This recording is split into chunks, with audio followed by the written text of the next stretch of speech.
about to listen to the incomparable Win Twice Wrestling Podcast with your hosts, Scott and Holly. We always go over, brother, and that's the bottom line. Dig it? So, sit back, relax, and prepare to be entertained.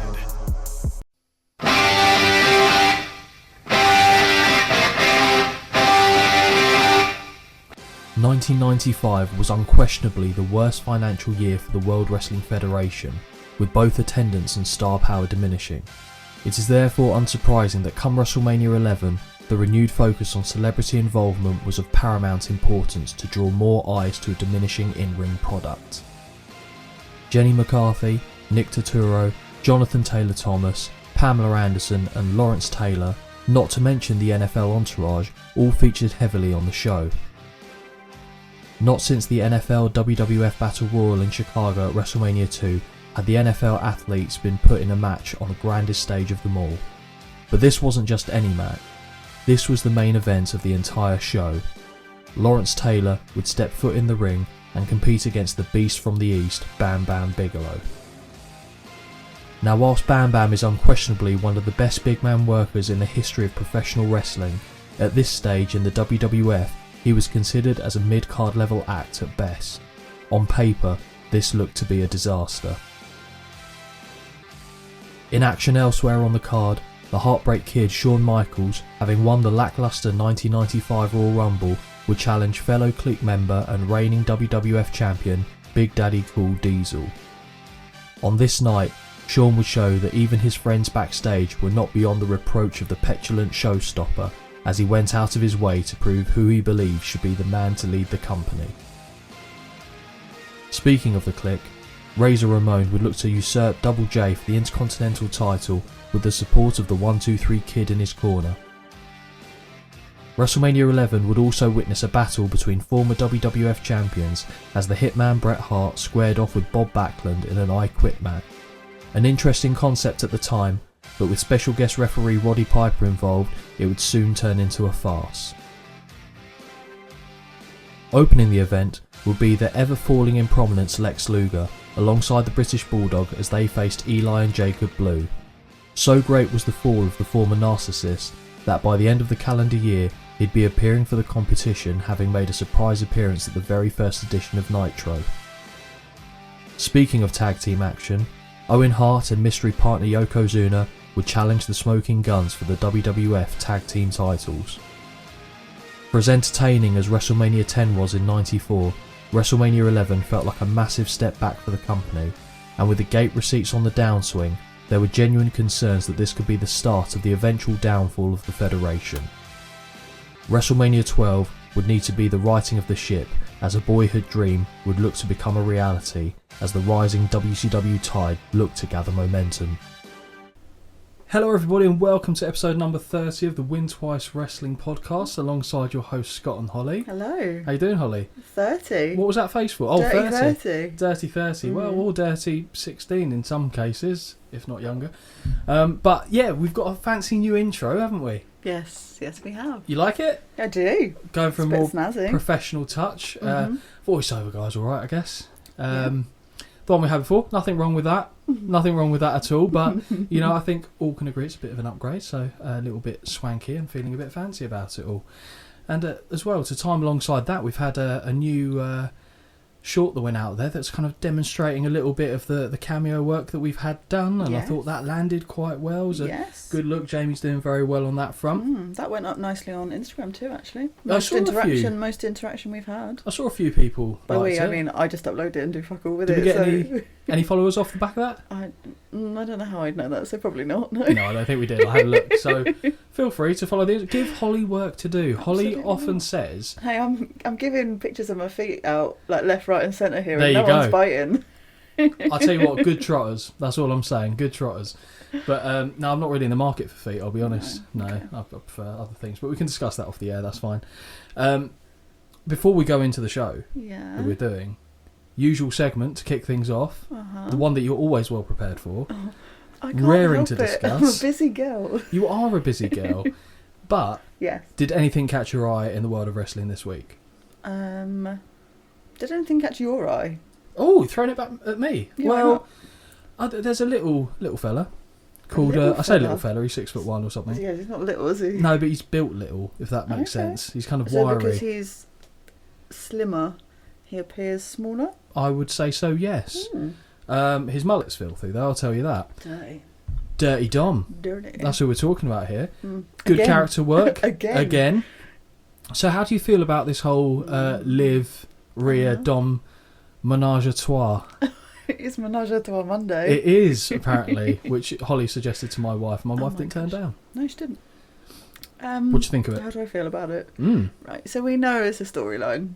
I'm not one of What? these crazy people that thinks it's real. But I don't know. It makes me feel away. Why? If I'm his missus seeing this on telly, I'm livid. I appreciate he's getting paid handsomely for it. But let's keep our tongues in our mouths, people. He did. Yeah, I know, but it's just... Ugh. I watched... there was a link that... Actually, Jamie sent it. Yep. And it's the Pat McAfee Mm-hmm. talk over. Mm-hmm. It's so funny. Yep. So funny. It's like, look away, don't look, look away, look away. And I'm like, oh, it just reminds me of like when guys have said, focus on anything else. Yeah, naked grandma. Yeah. Yeah, cold exactly. shower, naked grandma. So I don't know. That might work for some people. I don't Well, know. maybe. Wayne Rooney, I probably. know there's plenty of other things to be thinking about, but I'm not a fan. So, Dom, obviously married to a lovely lady. Yes. Punch in there, quite frankly. I mean, he's not an ugly man. Okay. I don't think Well. he is. His hair is vile, but Yeah. I don't think he's not unattractive. Okay. You really think he is, I don't don't. you? I can't look beyond that. Even when, because he looked too young, to then Yeah, looking yeah. like this. So there's been no period where I've gone, yeah. I mean, to be fair, that doesn't float my boat anyway. So we'll go with your opinion on it. But I wouldn't say he was a handsome guy. No. Oh, okay. I am no oil painting, just to be clear. But but- hey, each to their own. Yeah. Well, quite literally. I'm not saying he doesn't make the list, but I'm He just doesn't saying rev the he's not an ugly guy. Okay. Fair enough. No. But Yes. we discussed this before. Oh gosh. Was I drunk when we discussed this though? Or was I No, sober? you were sober. Then, okay, fine. You were sober. I mean, no, we'll cover some of those points as well, I'm sure. God. But you said that if you were his wife, Yes. you're obviously not comfortable with it being. Oh, Rhea I know what you're and I Liv. know what you're putting out here. Yeah. But I said, okay, what if it was Nia? Yeah. And you said, yeah, I don't care. Why don't you care? I say I wouldn't care. I think I'd be bothered. I'll be honest. I think I'd be bothered anyway. I think I give it the big bollocks of I wouldn't care. Yeah. I know what I am Is like it- as a person. I'm a jealous girl. I Yeah. don't share. Yeah. I don't share. No, fair. Well, So- you suggested menage a trois, not me, just to be clear. So yeah, I think I'd just give it big bollocks and go, oh, I wouldn't be bothered. I'd just be bothered generally, I'll be Yeah. honest. Well, I'd be bothered for a different reason, like, that's my replacement. Yeah. Do you know what I mean? So you can't win either way. Like, they go, they're really pretty, or, what? That's not an upgrade. Well, Because you've had, people in the past, not being specific, that have had a massive downgrade from going from you, haven't they? oh, I wondered where you're going with this. Well, I would never be the person that would say that. No, you don't have to be. I just did. Okay. I wasn't being I specific. don't think so, but thank you for saying that. That's nice. Yeah, it's not even close. It's like a different sport. It's like from Premier League to conference, Okay. in my personal opinion. Okay, I'm starting to feel very uncomfortable with the Yeah, well, that's just 'cause I'm compliments. taking my Let's carry- trousers let's- off. Can we talk about That's- go back to wrestling, please? we were talking about wrestling, just a different kind. But I Brilliant. think the point being made Mm-hmm. there is interesting, because I know as well that my missus would Mm-hmm. certainly be of the same opinion. But at the end of the day, and I feel like he knows that his missus must think the same, Yeah. because he is doing everything in his power to make it look like there's nothing. Yeah. There's no, and he does look. He's playing uncomfortable He very is. well. I get it's acting. I get, but for some reason, it's different to if I dated an actor. It's different because that is it? their job, fully Is their it? job. I mean, I still wouldn't want to watch them. I have a bang scene. No, thank you. But I don't know. I don't think This is it's just making me different. question my brain. So I don't know is the answer. Sorry. I could be wrong because I can't speak on behalf of your brain and psyche. Yeah. But I feel like it would be no different for you. Yeah, I feel like you'd be just as frustrated. Look, let me give it the big bollocks. The big that I won't swans. be bothered, and then Well, you were, but then you teed it up. You I said, "I'll know. give it the big bollocks, but not really." You could have Oh. went into it, kill but me now. Kill you now already. Bloody hell. We haven't even got to the show yet. I'm done, that's it. Toodles. There'll be plenty of reasons to want to kill yourself during the show, I can assure you of that. Mm-hmm. And that show in question, unless there was anything else you wanted to cover off, tapping out there. Also, let's just be clear. This is a Monday after work. It is. This is not when we normally do this. No. The last time we did this, it was pure chaos. So I can only apologise for what may or may not come out of my mouth this evening. He said we'll go into it, and I stopped myself from doing that. No. But, like the last time, we also had a beer. We're keeping it professional. Yes, we did. Because I think, was it a Friday? We did the last one. Yeah. Not just gone, the Friday before. Yeah. That was my favourite recording, because you could tell that, when I say neither of us gave a shit, we weren't being as guarded with what we were saying, and I think that was really fun for me personally. I don't know how well that reflects. I mean, I assume people obviously listening to this can say whether they liked it or not, but me personally, I enjoyed it, and I guess that's the main reason we're doing this, because we enjoy it. So long may it continue. I say long may the enjoyment continue. I don't think it's going to, based on the show we are covering today. Back on the March Through the Manias, we've gone through the dire straits of, not the musical act to be clear, of WrestleMania 2, of WrestleMania 4, of WrestleMania 9, and now we're at WrestleMania 11. Yes, we are. Again, assuming you knew nothing of the events of WrestleMania 11. Always assume I know nothing. I'm going to always ask that question, because one time I'll assume and you go, oh, I knew this happened. No, I knew nothing. So you knew, but I did give you an advance warning that this is considered to be not a great show. Yes. Did that help or hurt in the viewing department for you? Did it make a difference? I'd like to think it did one way or the other. I like a nice pre-warning, and actually this one there Surprise. wasn't too much warning. No. Because there was the last one we watched that was shite. 9. I got a lot of warning about it, which really hindered me wanting to watch it, and it was longer, I think. 9 is worse. So I still think 9 is this worse. was okay, and actually it wasn't too long. No, it's 2 hours 25, wasn't it? 2:25, yeah. So actually, you know what? I've watched films that are worse than this that have been longer, so I felt like it was okay. Okay, well that's a positive start. So again, I don't feel like I need to preface this, but I will say it. When we go into a show, whether we're being negative or positive, it's all genuine. Yeah. It's not, we don't go in with an agenda to say, right, this is, let's be really shit on this, let's be really harsh on that. Whatever our feelings are. I wouldn't be clever enough to do that anyway. No, but you know what I mean? Like, I'm sure that, I'm not saying, like, listing any podcasts or anything out there, but I'm sure there are some people that go in with certain agendas for stuff to make it, like, it's a clickbait, basically. Okay. But I'm not interested enough for that either. That's what I mean. Like, this is just, our reactions to these are genuine. If we like something, we like it. If we don't, we don't, and we'll say why. So we try and be fair on that.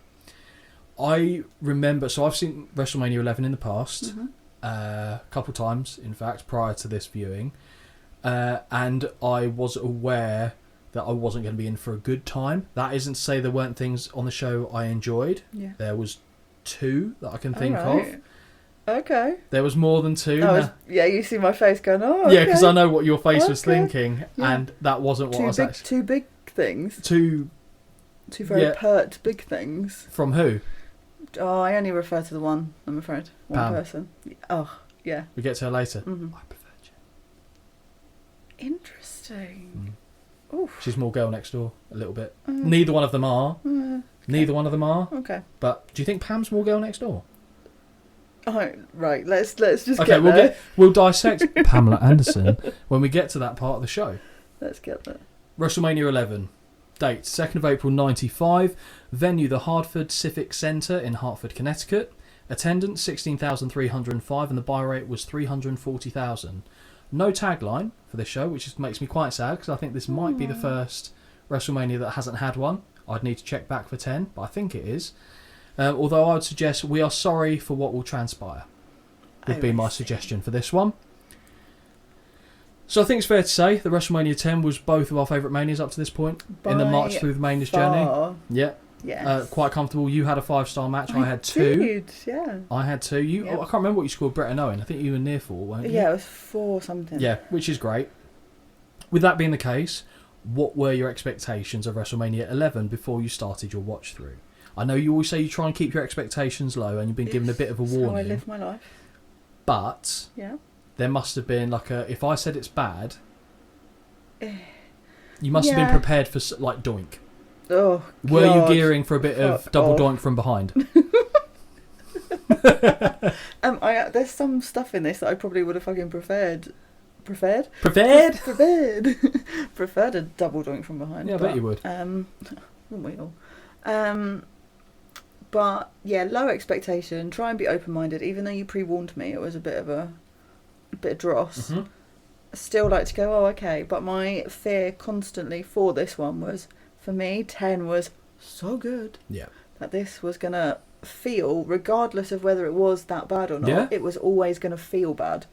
So it was probably hurt even more so, just because obviously when the WrestleManias happened in, like, as they actually did, there's a year between the events. Well, for us, it's it's 2 weeks. Uh-huh.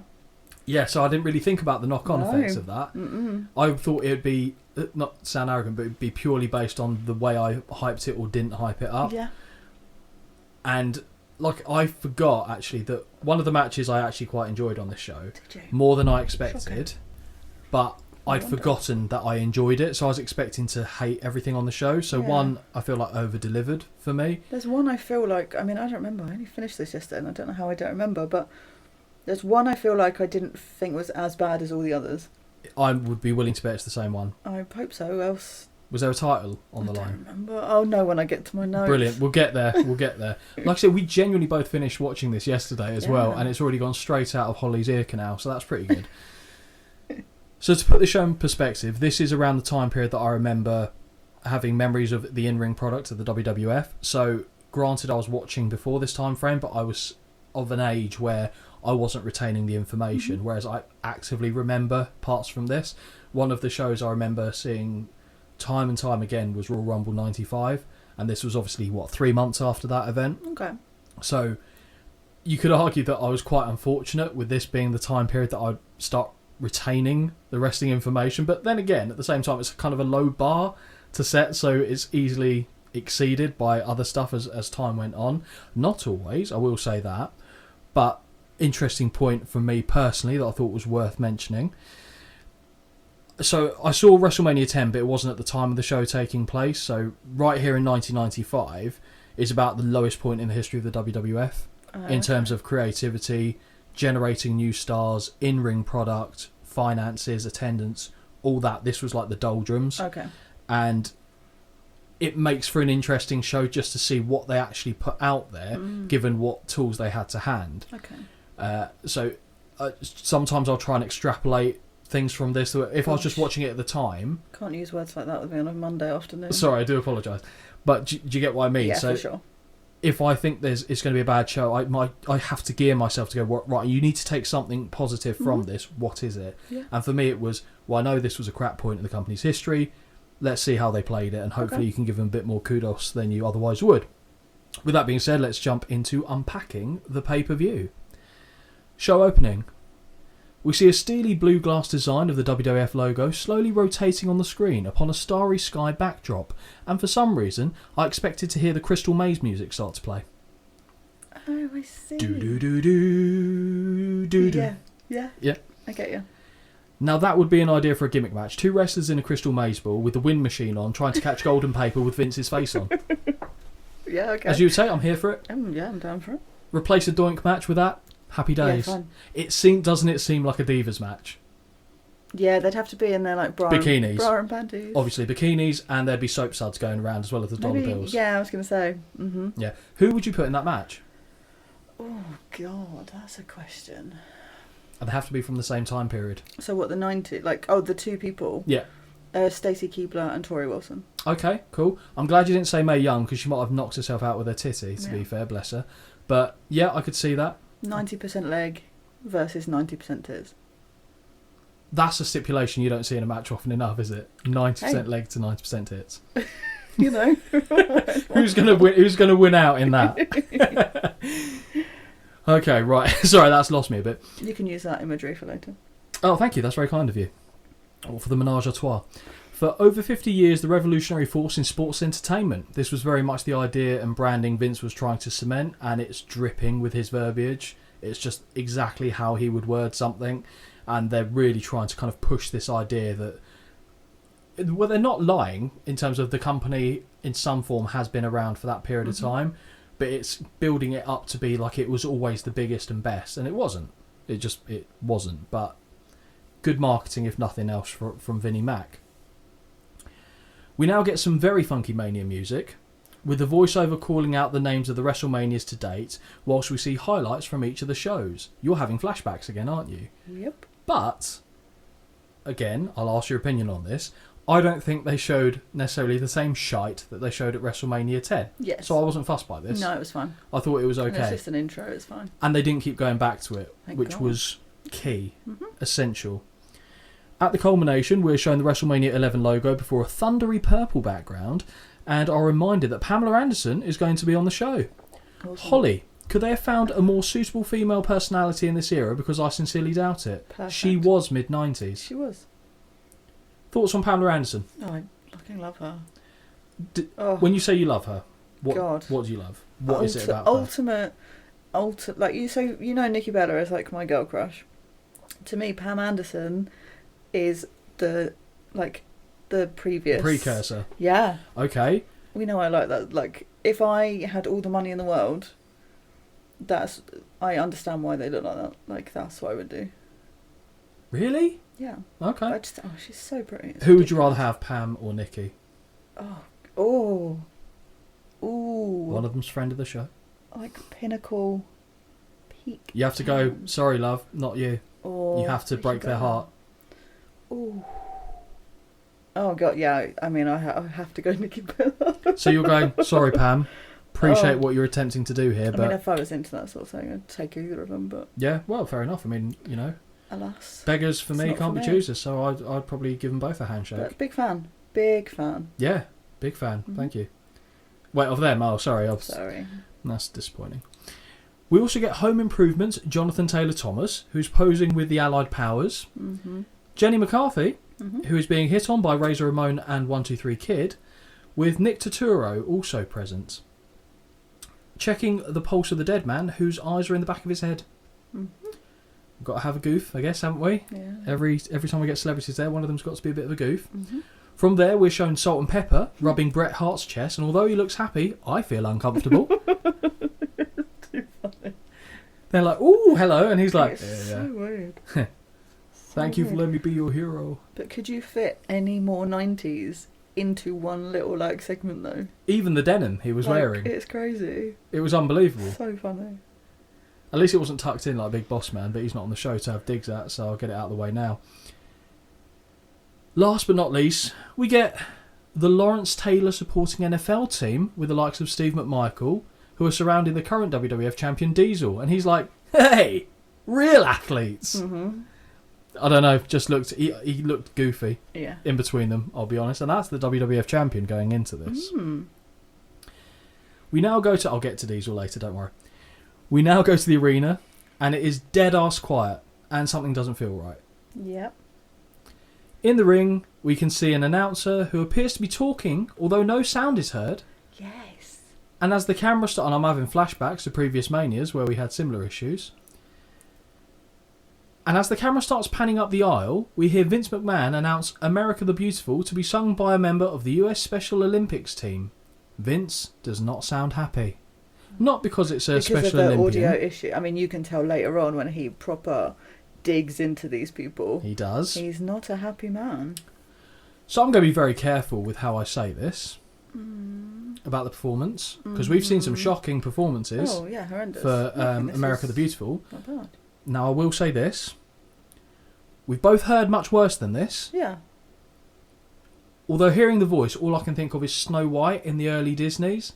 Okay. Where she's going, "Ah, da, da, da, da." Like she got that vibration in her voice the whole time. She is giving it some fucking welly though. Yeah. To give her credit, and Yeah, I'm not like even her. putting it in the bottom half of the worst ones I've heard. Absolutely not, no. So Rockin' Robin in there. Yeah. Little Richard gave more than he should have done. To be fair, that was Quite literally. that. Well, just going back to that brings me nightmares. Who did I like? Willie Nelson I liked. Willie Nelson. Who There's else we had? another. Oh, there's Aretha a Franklin. Another female country singer whose name I can't remember. She was decent. She was, but it's the twang I didn't like on it. Her voice was good. This is country. No, I know, but it just felt like it was forced in rather than... Anyway. Who else we had? We had the French Canadian guy whose name eludes me. Do it at Toronto. Oh dear, I don't remember. Aretha Franklin was good. You call on me to remember stuff. It was a sad time. I have forgot. Ray Charles, good. Oh yeah. Enjoyed that. Mean Gene, get in the bin. Get in the bin, son. Who else are we missing? And there wasn't one. We worked out at 9. There wasn't one. I don't think there was. There's definitely a couple we've missed out there. Mm-hmm. But I'd put her up there. She was alright. Pretty good. But yeah, like I said, all I could hear was Snow White. Yeah, fine. Where have we gone from here? Oh, that's it. The word I used here. I was trying to I said vibrating. Mm-hmm. I've got it here. So, like Snow White in the early Disney film, where she would shake her voice like her throat was ululating uncontrollably. Fuck me. Ululating? Ululating. Do you use a thesaurus? Or are No. you just that clever? I'm just that much of a twat. It's liking to sound more intelligent than you are. I think it's very Nick Bockwinkel. So that's a wrestler that you haven't come across yet. But yeah, a man who was very verbose with his language. Okay. But was considered to be not that intelligent. I'm not saying I'm dumb. I like to think I'm not dumb, but I'm also not that intelligent. So we'll go with that. What is nice though is the crowd give the woman a great reception, which is really nice to see. They lose that. This is probably like up there with the top 3 reactions of the night, if I'm being honest. And to be fair, it doesn't get much better. It doesn't get much better. Vince McMahon welcomes us to WrestleMania alongside Jerry Lawler, and he asks, "What is WrestleMania?" And I'll be honest, there have been times during this journey where I've pondered that very same question myself. Unquestionably, it is the standard of sports excellence today. Lawler does a pretty good sell of what WrestleMania is before finishing, "It is fit for a king." They're trying to kill time. Yeah, They're trying to kill time. Yes. The show has just started. Yes. What are you doing? The audio people in the background are still trying to sort out their issues. Oh, they don't sort this shit out for a while. No, they don't. But, straight into match 1. Yes, we are. The Allied Powers versus Jacob and Eli Blue with Uncle Zebekiah. We'll get into them. Do not worry about it. Okay. So, from being a WWF title challenger, WrestleMania 10 with big yokes. Yes. From that, all the way down to the show opener in a tag team match, Lex Luger. Yeah. What do you think about he's that? He's not pretty happy. He didn't look happy. No. Although he looked marginally more happy than he was at WrestleMania 10. True. And we know he wasn't long for this world. No. Well, not for this world. He's Not still for alive this now, world, but for the WWF world, I should say. No. So, Holly, let me tell you about the Blue Brothers. Oh, okay. So, Ron and Don Harris, not joking. So, there are a few stories out there about this duo, and I'll touch upon 3 of them for you. So, incident 1 stemmed from an autograph signing where somebody made a derogatory comment about Sable. Vader, who had words with the individual, was unable to do anything more, so the Harris brothers got involved in a brawl with the fella. That was story 1. Secondly, backstage, following Shawn Michaels, who was in full prima donna mode, had bad-mouthed them, they allegedly pinned him to the wall and slapped him about a bit. Thirdly, they got SS, which if nothing else is really stupid, tattooed on them. I'm not saying they're racist, I'm saying that's incredibly fucking stupid. Ron and Don Harris, ladies and gentlemen. They're considered to be friends of Jeff Jarrett as well, and Jeff used to bring them places quite often.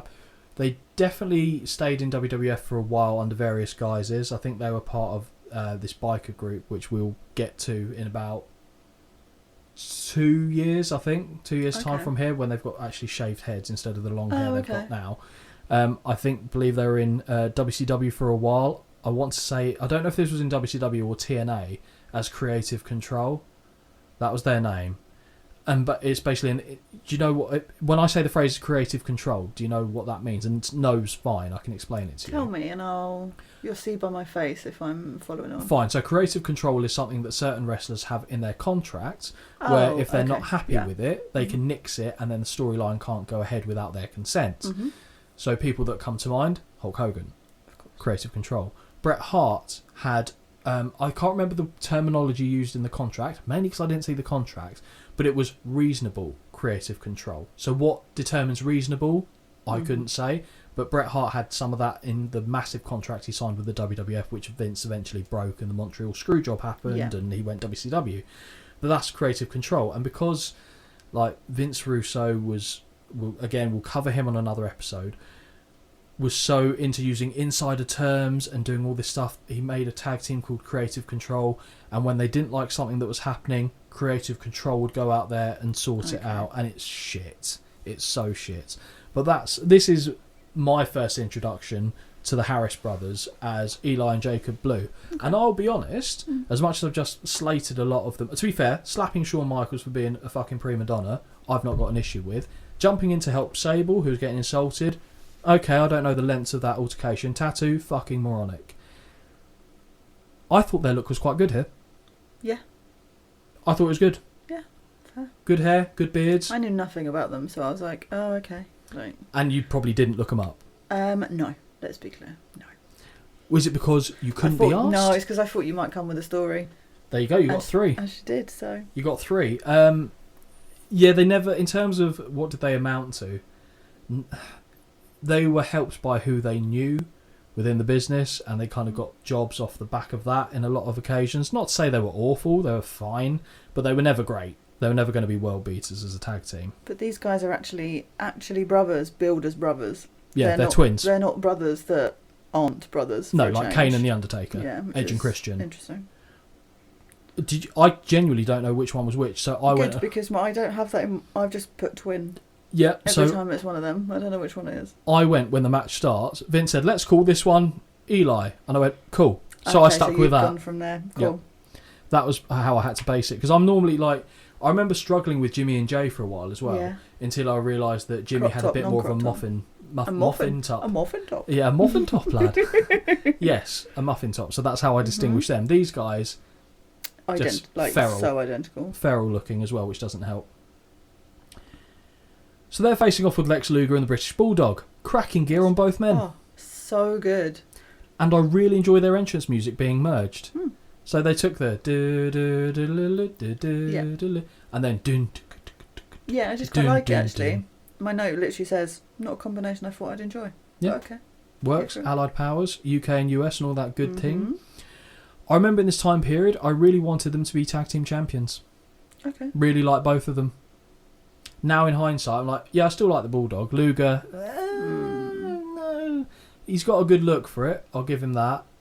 Doesn't offer much beyond that to me. No. And some of his promos back in the day, I'm so excited. Are you? No. Well, yes, for your reaction. Sometimes as much as I'm hating something, it's a bit like Schadenfreude. I know that you'll be disliking it. You like it because you know that it's going to drive me nuts. Yeah. Okay. But you get the same. Yeah, I do actually. I was going to say, let's not pretend that we're cut from different cloth on that one. That's exactly what you do. So I've asked here about what your thoughts were on his fall, and you said he doesn't look happy. That is very much correct. As the Blue Brothers music hits, King says, I bet these guys think it's the invasion of Normandy or something. All Vince can say in response to that is, oh yeah! I don't get it. No. I don't. It's bizarre. As the bell sounds, the brothers run at Luger and Bulldog, who avoid the respective charges and begin slugging away.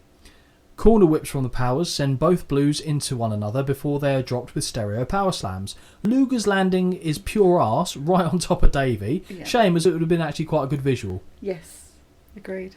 A pair of clotheslines drop the heels with tandem back elbows dropping, let's call him Eli, as Vince said.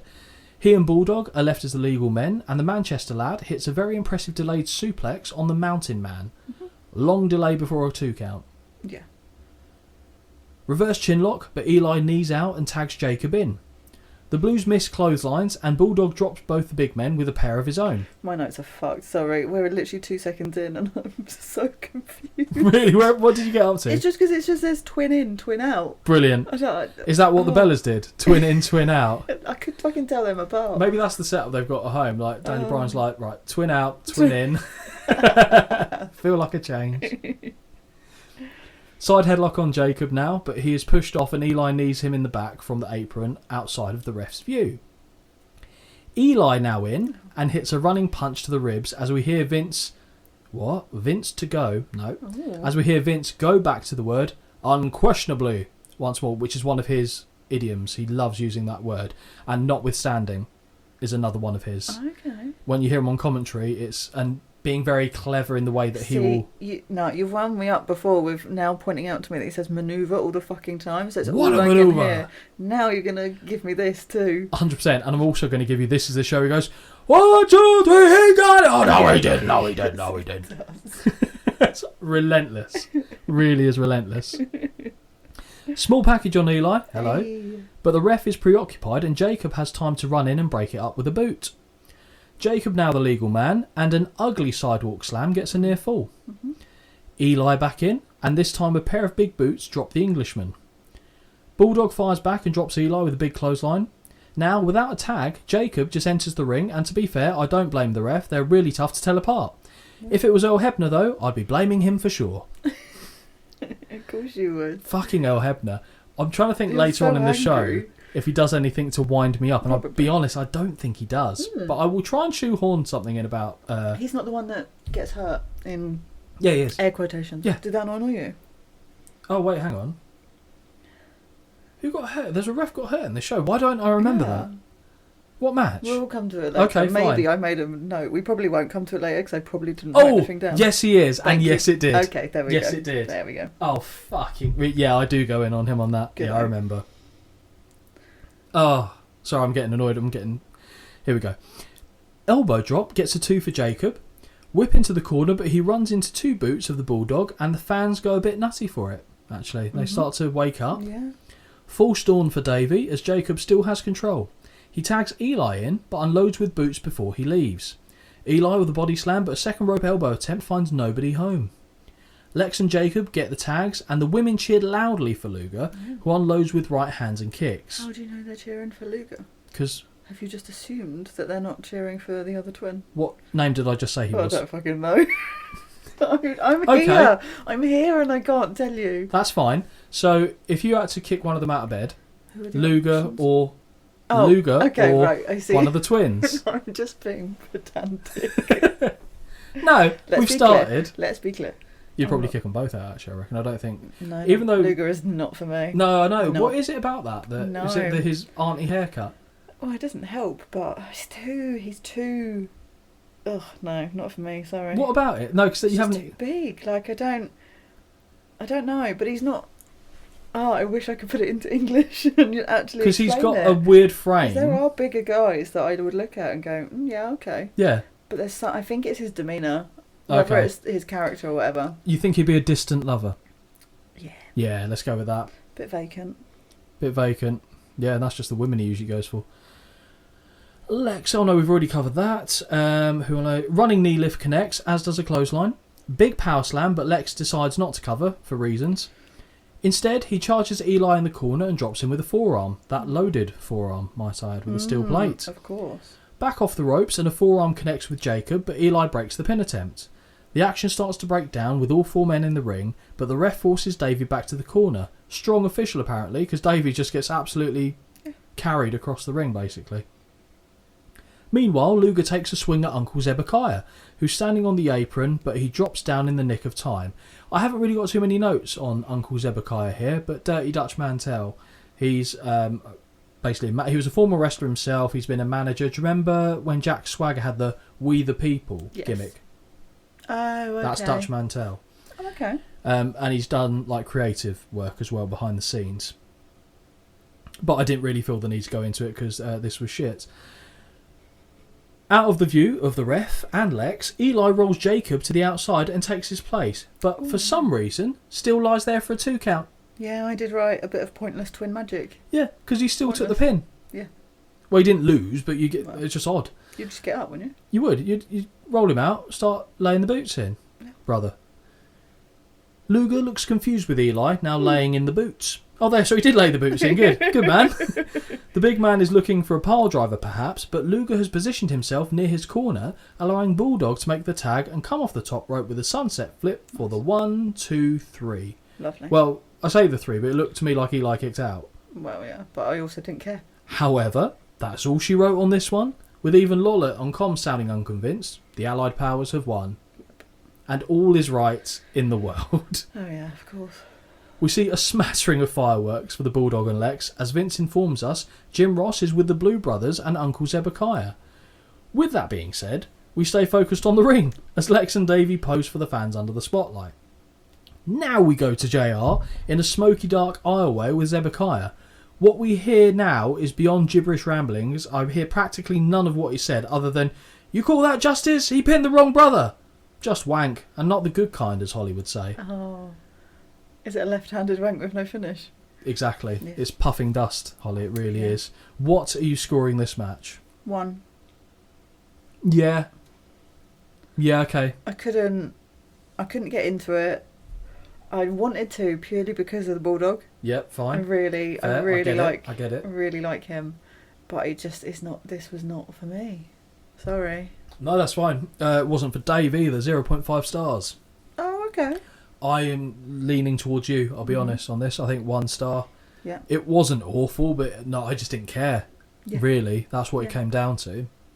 Was there anything egregiously bad in it? No. Was there anything really good? No. No.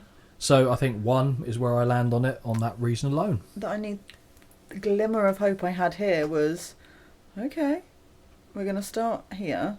It can only be better. Oh, Surely. how naive. It can only be better. Well, there's definitely worse to come. Yeah.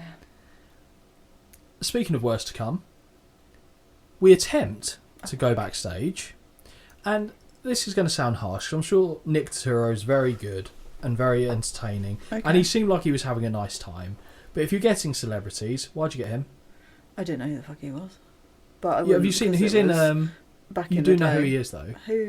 Tell me. He's tell in a me film how I you know watched him. a couple of weeks ago. What's that? The Longest Yard. Is he in that? Yeah. Fuck, he is in that. He's the guy that goes with the. The little skittish guy. Yes. Yeah, he's the prison bitch. Shut your mouth. Yep. I'm really happy because I Oh. forgot he was in that until I just started talking about him now. Yeah, you even saw me watch that. I did see you watch that. Oh. Has that changed your opinion? No, still absolute shit. Exactly. Why'd you fucking get him? He was good in the film, but Yeah, he was. it's a long, long time after. Good this. actor. I've got an issue with his acting. Yeah. I have a thing with having celebrities there in general. I'm not a big fan Yeah. of it, to be honest. It doesn't really offer me... Personally, it doesn't offer me much, and I get it's not for my benefit. It's No, to I try and draw the Crowd. the general Yeah. public who would otherwise not watch it. And again, not to be harsh to the guy, but I feel like he's not moving the needle. If Pamela fucking Anderson and Jenny McCarthy aren't moving the needle of male wank machines, I don't think Nick Turturro's getting it over the line, I'll be honest. No. I don't think he is. I don't think he's sealing the deal. Okay. That's me personally. I'm sure he's a lovely bloke and, from what I've seen, a fine actor. However, he can't act shit audio. Vince sends us over to Nick Turturro, who is in Pamela Anderson's dressing room, we're told, and he says that Pamela has been causing a stir, just as she does everywhere she goes. So that's Vince saying that. Oh no. No, that can't be right. Hang on, have I skipped something here? I don't know. My notes just say. Oh, no. Okay, so right. Go on, Yeah, go on. Vince is saying this, so Because I've confused there's still it. no Because there's no audio. audio. So, but it's before Nick's tried to start talking. Mhm. So We Vince see has sent him. it over, Yeah. and we see all the wrestlers behind him. Yes. Vince says Pamela's been causing a stir just like everywhere she goes. He then passes over, but we see a horde of wrestlers, including Karma, King Kong Omelette, stood in the background as silently Nick talks into the microphone. Yes. Jenny McCarthy is there, and I'm sure it's just comedy gold, as Vince says, clearly we have audio problems, and fires 5 people in his head there and then before cutting away back to ringside. Yeah, it's livid. Vince with an awkward laughter. Ha ha ha ha ha. You know he's angry. Yeah, of course. You know he's Which angry. You would. I mean, you would be. Of course you wouldn't would No. be. You'd be, and he's. I feel like he also does that laugh to belittle people as well. Like, little do you know what's coming for you. Oh, they know. Your P45. They know. They know what's coming. Kevin Dunn couldn't save them on this one. Oh, just Vince with an awkward laugh, informing us that you never can tell what is going to happen in the World Wrestling Federation. He then takes a pop at the crack audio crew, who must have been absolutely shitting their pants. For sure.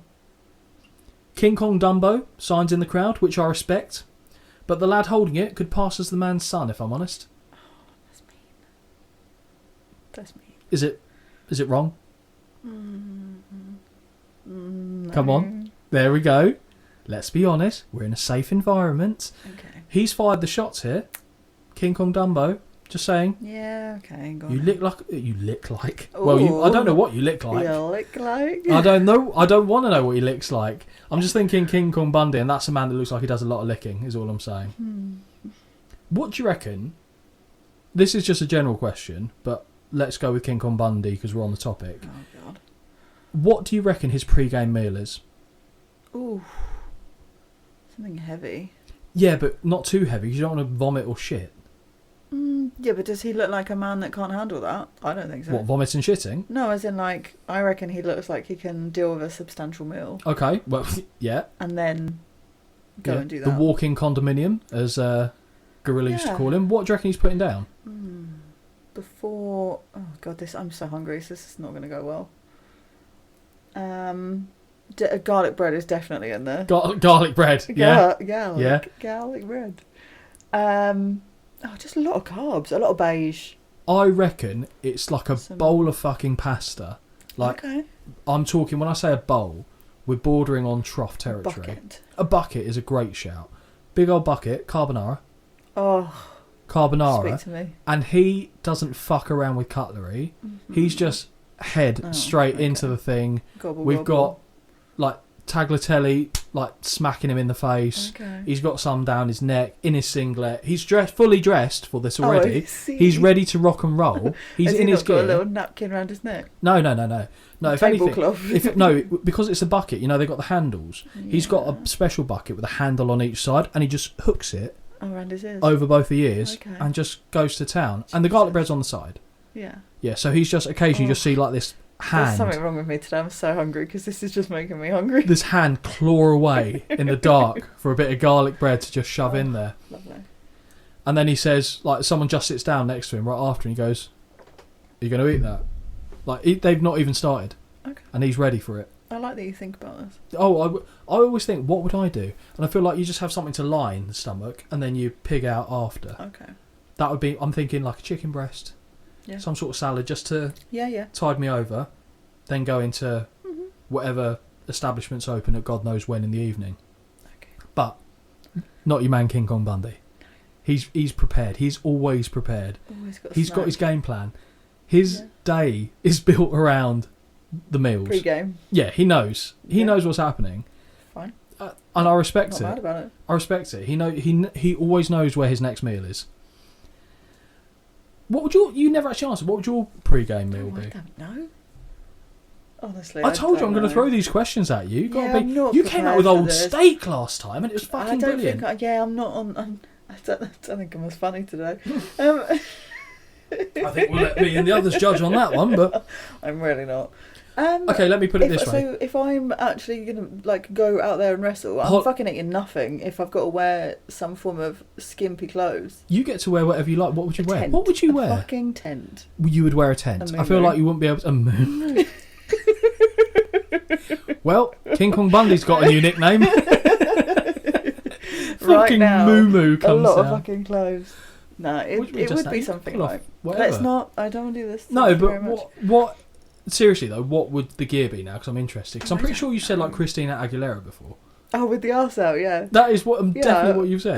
That's all I'm giving. Just arse. No, you got the Ripley tattoo kind of thing going on as well, haven't you? I feel so uncomfortable right now. Please can we move on? That's the plan. Thank you. But no, seriously, what food then? Something like, yeah, fine. Chicken is a good idea. Chicken, some steamed veg, bosh, done. Move on. Thank you. She's late. She's copped out there massively. She's taken my answer. My answer. Let's just move on. Vince and King are clearly trying to kill time until the next match begins, as Lawler explains to us that the NFL is 11 men trying to move a small object 100 yards for hours, just like the post office. Vince's response, "Ha ha ha ha, the post office. Oh, Lawler, you little rascal, you." Now we've got match 2. Yes, we do. In theory, I thought you'd be quite game for this one. All right. Jeff Jarrett, my guy, with the roadie, who we know who that is. I do. Versus Razor Ramon, and it is for the Intercontinental title. I didn't even put he came out with the 1-2-3 Kid, but trust me, the 1-2-3 Kid gets some comments. It took me. I'm going to be totally honest here. Took me a really fucking long time to realise who that guy is. X-Pac! Oh, and it made me so angry. As soon as I realised, I paused the telly and I literally went, "You fucking joking?" and got a drink. I was so angry. As Double J makes his way to the ring, we are shown highlights from the Royal Rumble where Razor lost the Intercontinental title to Double J after foul play from the roadie.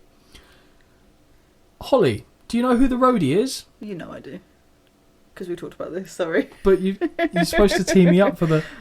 Oh, you didn't know? Yes, sorry. Well, your arse had better call somebody. Mm-hmm. So you did know that was Road Dogg? I did. Yeah, I'm quite impressed you put that together because you've... He looks the same though. Yeah. He looked exactly the same. Yeah, and okay. I was like, yeah, I know who that is. I was very proud of myself that I knew who it was. Yeah, I'm pleased for you, but you absolutely... I did, I fucking totally forgot. I'm so sorry. We even had a... Well, we don't need to worry about that. Also, remember, I've got no fucking memory.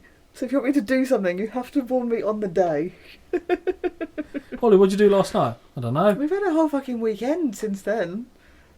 Since we last talked about this. Oh, right, I thought you meant since yesterday. I was trying to do the math on that in my head. We've had a whole weekend since yesterday. Well, I've got there in the end. Vince, unquestionably, takes us to the backstage area where we see Razor and the 1-2-3 Kid. Right, before we go any further, the fuck is Kid wearing here? Dressed like a Shaolin monk with a greasy long fringe over his eyes. Such a doofus, honestly. Holly, please, talk to me about this one. I can't. You're the outfits specialist on this one. Am I? What is this bitch wearing? It wasn't even just him, I'll be honest, if we're outfit chatting here. Oh, we'll get to Double J in a minute. Well, I feel like I had a top back in the day that was similar to one that he was wearing, and I was like, Jesus Christ. Wait, what? What? The one with just the... Yeah. They were like a thing. I assume you're wearing gear under that. Sure. What? Okay, they were a thing. Yeah, They were a thing. I'm not just a hoe. They were a thing. Okay. That's one for the back. Yeah. Oh, fuck off. You've literally thrown me off here. Yeah, isn't he wearing like a... It's got a dragon on the back, hasn't it? Yeah, that's why I'm going Shaolin monk. A themed... Is it an all-in-one? Is it a top and trousers? I don't know. It's like he's auditioning for a Chuck Norris film that I don't know is taking place. Okay. But every time I see him, I don't care what martial arts you know, you look a bitch. Like, you just... The whole 1-2-3 Kid look is just fucking ridiculous. I clearly, at this point, didn't know who he was, right? It's only halfway through the match I realise, because my note here says, some child with a fringe talks to Razor, but we don't hear it. Vince asks if they can hear him, which Kid confirms they can. Vince asks if Razor is prepared, and Kid confirms that Razor is ready, although it's barely audible, and then the sound crew wake up and increase the volume in time for us to hear him say, and if Roddy sticks his nose in, I'll take care of him. Ooh. Scared. Honestly. I'm sure he could kick my ass, but fuck me, you do not look intimidating. No. Razor Ramon with a great entrance as per usual. Despite the little bitch he's walking out with. Yeah, for me... Right, so we know how I feel about Razor, right? Hey, yo. Oh, it's great. But, yes, put this fucking child with him and it really takes it away from the smaller joy I could have got from this moment. I don't need him. So, do you know how they are kind of linked in... Why they were linked in the WWF? So, in the early days of Raw, as we've seen, it was often... established star against a jobber, the established star wins easy. Yes. That's the formula that they use. And this wasn't just a Raw thing. This was just how they do that work. now, though, don't they? No. Very rarely. But yeah, but this was like the tried and tested method of getting people over. Then the stars would face each other at the big shows. Just part and parcel of what happened. On an episode of Raw, I don't know if it was his very first appearance on Raw, but 1-2-3 Kid was the jobber, had a match with Razor, and beat him. Oh. And no one expected it. No one saw it coming. Oh. He moonsaulted, I think, off the top rope, and then held onto a pin when he landed on Razor, who was standing. So took a standing moonsault, and then rolled out the ring and was like, it was like an underdog story. Okay. No one could believe it. Razor was going mad, because I think Razor at the time was still a heel. Right. And then this eventually turned him face when he started aligning himself with the 1-2-3 Kid. Who would later go on to become X-Pac. And Kid at this time was genuinely like 19, 20. He was young. And he looks young because he is young. He dresses like a child. He looked fucking ridiculous. Okay, honestly, like, but this is like, even in my goofiest kid days, and granted he's older than me, so we weren't really the same generation. I wouldn't wear that. Not even if you're being paid for it. How much are we being paid for it? I don't know what his wages I'll be are. honest, I'd wear what fucking Stacey Keebler wore if I got paid the right amount of money for it. Oh, okay. A nice little kilt with some frilly pants on. Could you imagine how gross that would be? Like, we're friends, but that's so funny. you wouldn't look at me the same way, would you? After No. that, and this is a woman that's had me dress up in drag at my stag do. Yes, thank you. That was necessary. Was it? Yes. You were going to try and dress me as Alexa Bliss. Yes, I was. Do you know how gross that would have been? Actually, I was, but a PG version. Your mates wanted to dress you in some like booty shorts. Well, I bet they did. They know what I'm bringing to the party. You know. And Holly was like, no, because I have eyes as well, and I don't need to see that.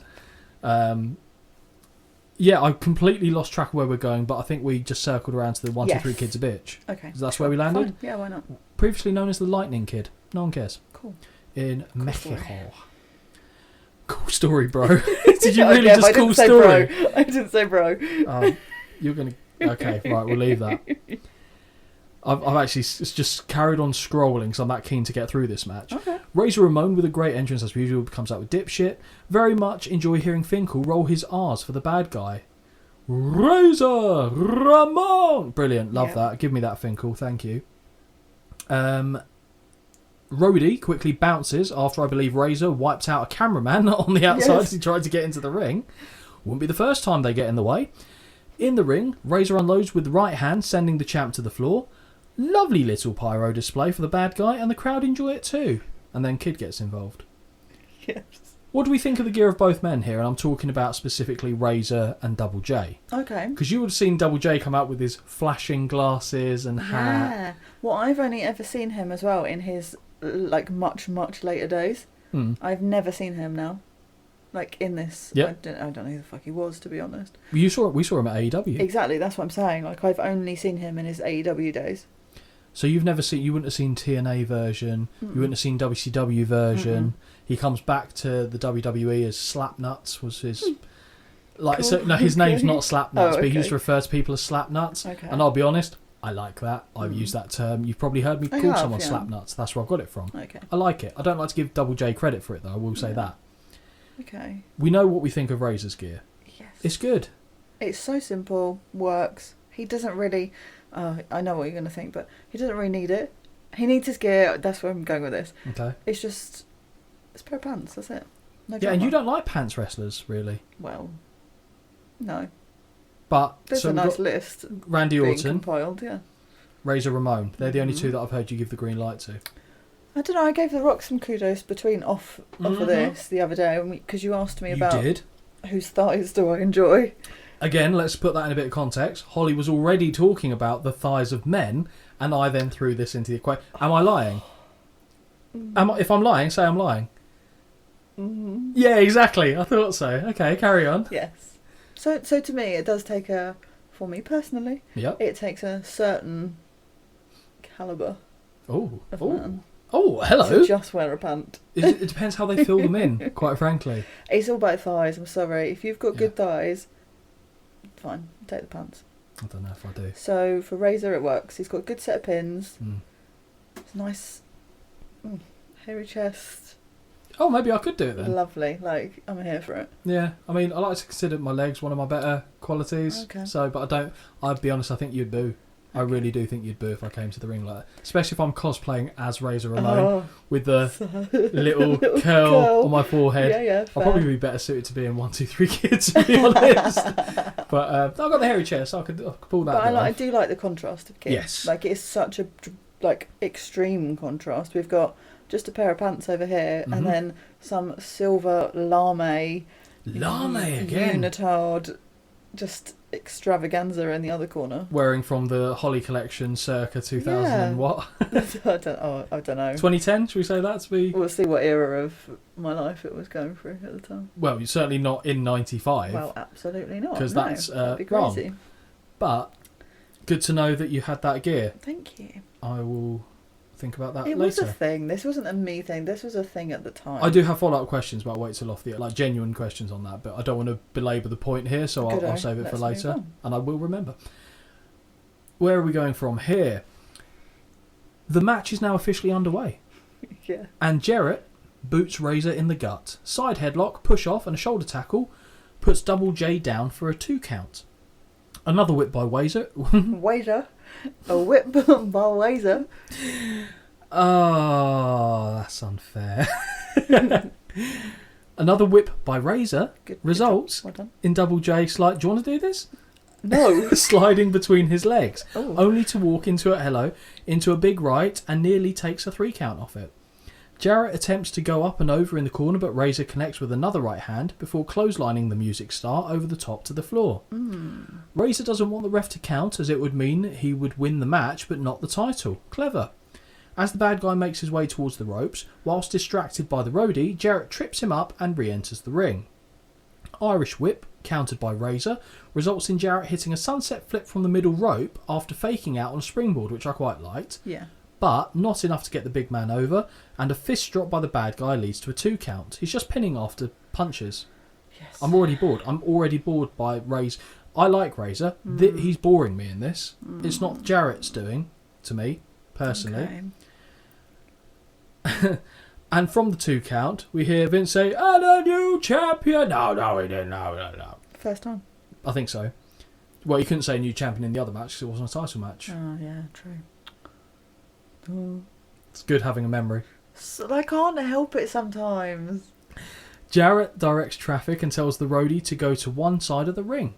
Razor reverses the whip, which nearly sends Double J into his associate, but he stops short, pointing at his head. As he turns, he ducks the first punch, but the second from the bad guy causes him to crash into the roadie, knocking him off the apron.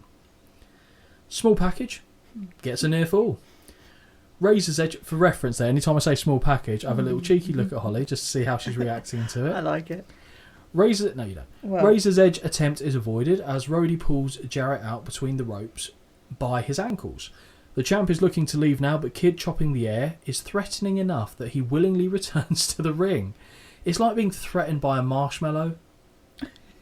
Like, I You're just so can't. angry about it. It's just, I can't. Now, that isn't me saying Kid doesn't know his stuff at all at this time, but my God, it's hard for him to be intimidating to me. Yep.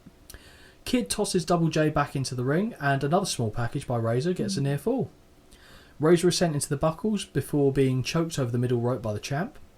With the ref distracted, Roddy gets in on the fun as well.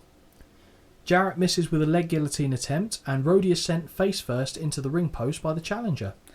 I'll be drinking. You can have a little sipple if you like. Thank you. Double J is thrown over the top to the floor, pretty much landing on the roadie. Another unquestionably on commentary by Vince moments before Double J hits a swinging neck breaker and a pair of drop kicks. Mm-hmm. Second mid-rope guillotine connects and the champ celebrates with a little strut. Question. Go for it. Tell me what you think about me. Go on. So this strut, in quotation marks, I know this as Ric Flair. Jarrett does it slightly differently. Flair kind of does the strut, Yeah. but he doesn't do like... Jarrett's doing it with like the peace symbols at all times. Okay. I mean, I think the original strut was Jackie Fargo. Back in the day. We're talking back in the day. So if we're looking for an original strutter, we're going that far back. Ric Flair is who a lot of people more commonly associate it with. But to be fair, I always remember Jarrett doing it as well. It's just Flair obviously came before Jarrett. Although Jarrett, to be fair, was working from... Oh, God. So his dad, Jerry Jarrett, was a promoter in, I want to say, Tennessee area. Because I know Memphis is Jerry Lawler country, but it's all kind of around the same area. And Jerry Jarrett was a former promoter, and that's how Jeff got into the business. So Jeff started as a referee in that area, and then came up to be like a white meat babyface, and then turned into this kind of character coming up. And so he started so young, so he was reffing matches when he was like 16, 17, 18. Right. So it feels like he's been around for almost as long as Ric Flair when he hasn't. But in answer to your question, yes, Ric Flair is commonly considered to be the strutter. Thank you. Do you regret asking that question partway through that explanation, or...? No. Okay, good. Love that. The challenger sends Razorback first into the buckles twice, but his kick is caught, and the enziguri that is attempted misses. Razor misses an elbow drop, and this gets a 2 count, apparently. Back elbow from Jarrett also gets a 2 before a reverse chinlock is applied. The challenger elbows out and counters a hip toss with a backslide pin for a 2 count. Clothesline by Double J gets a near fall and the champ is still in control. Right hands by Jarrett, but Razor begins to fire back until Jarrett leaps into a sleeper hold. Snore. Razor escapes but is sent crashing down to the canvas courtesy of a hair pull from the champ. Reverse chin lock applied once more and the crowd begin chanting for Razor. Back suplex sees the bad guy escape and both men are now down. Back on their feet. You're pulling faces. This was when my heart started to break a little bit and go, oh no. He's come off a 5-star classic Razor, for you. Yeah, which makes it so much worse. Who do you blame for this? What do you mean? Do you think it's the like... two of them? Well, you can say they were both shit, which is Yes. fair. Both shit, okay. All 4 people that are there partaking in this match. All of them. Referee gets a pass then, yeah? Yeah, I think it is the issue that it was a 5 and now I see this and I'm like, boo. Yeah, it really wasn't good. We'll get to the end shortly, but I think we'll both have pretty similar feelings on that. Okay. Back to their feet, and the two collide heads as Razor hits off the ropes, leading to both men being down once more. Sure. They return to their feet, but stereo right hands results in both champion and challenger going down again. The ref begins his count, with Razor eventually crawling to make the cover, not the tag, Scott, but only gets it. That would have made it worse. 1, 2, 3 Kid actually gets involved, but only gets a 2. Jarrett doesn't appear to be a quick learner as he continues to run into big rights from the bad guy, which has been his primary form of offense for the entire match. It's awful. It's awful. It's very sad. And he's eventually caught and tossed with the sack of shit. The SOS. Oh, okay. Near fall. As Jarrett stumbles out of the buckles, he is hit with a 180 clothesline before he kicks the Kid into the buckles, which I'm in full support of. Kicks the Kid into the buckles. Oh, not the buckles. Kid has his legs, doesn't he? And goes to try and pull him, and Jarrett shoves the Kid and he goes into the barricade. Why I put buckles, I have no fucking idea. That's how much I was enjoying this match. I'm making shit up that didn't happen. Okay? This felt long. Oh, it really did. Really did. Second rope bulldog for Razor misses, and now Double J can begin work on the weakened knee by first hitting a shin breaker before applying the figure 4 leg lock. Due to the pain of the hold, Razor nearly succumbs to a couple of pin attempts, and the pain level is only increased when the roadie pulls on the hands of the champ. How does that hurt more? I don't know. I understand, like, from the abdominal stretch, you know, where you've got them in that and then you reach back, because then you're actually pulling the whole... But all the work is being done by the legs. So how does... I don't get it. But then again, I'm not a wrestler. Nope. Slowly but surely, Razor reverses the hold to a cheer, which quickly dies away as Kid tries to pull on Razor's hands, and now the hold is broken.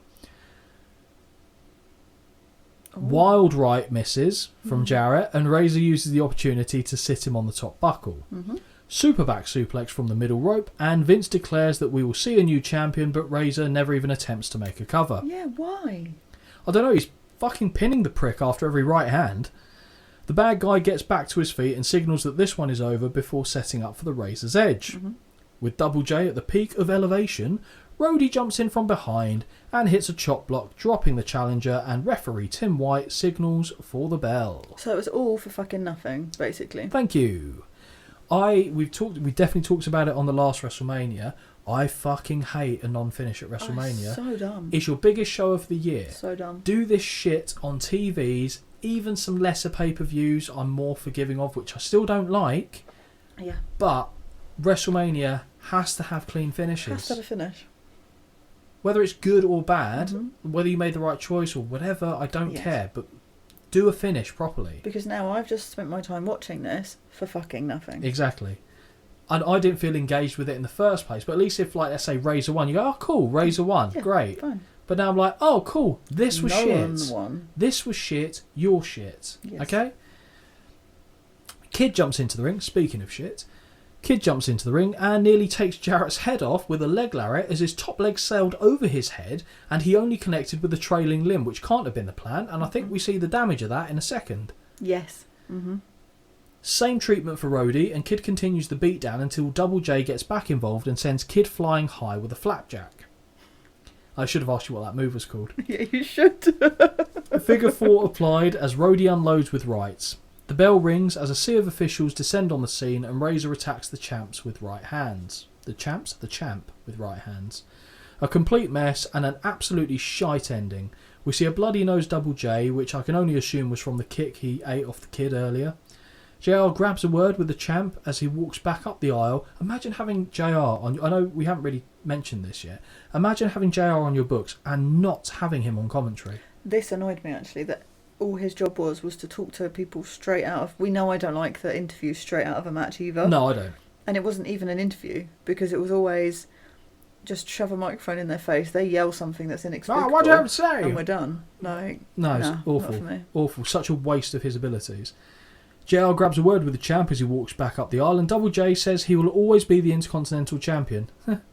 He says Razor and Kid are nothing and that they know what payback is. A bitch. Is what he didn't say there. JR says he should be ashamed of himself. No, they should all be ashamed of themselves, because that was fucking shit. Even with... At least give me a good match and a shit finish, not a shit match and a shit finish. Mm-hmm. It's double shit. Double J. Double shit. Double shit. There we go. What are you scoring this match? And I cannot believe this one. 1.5. Yeah.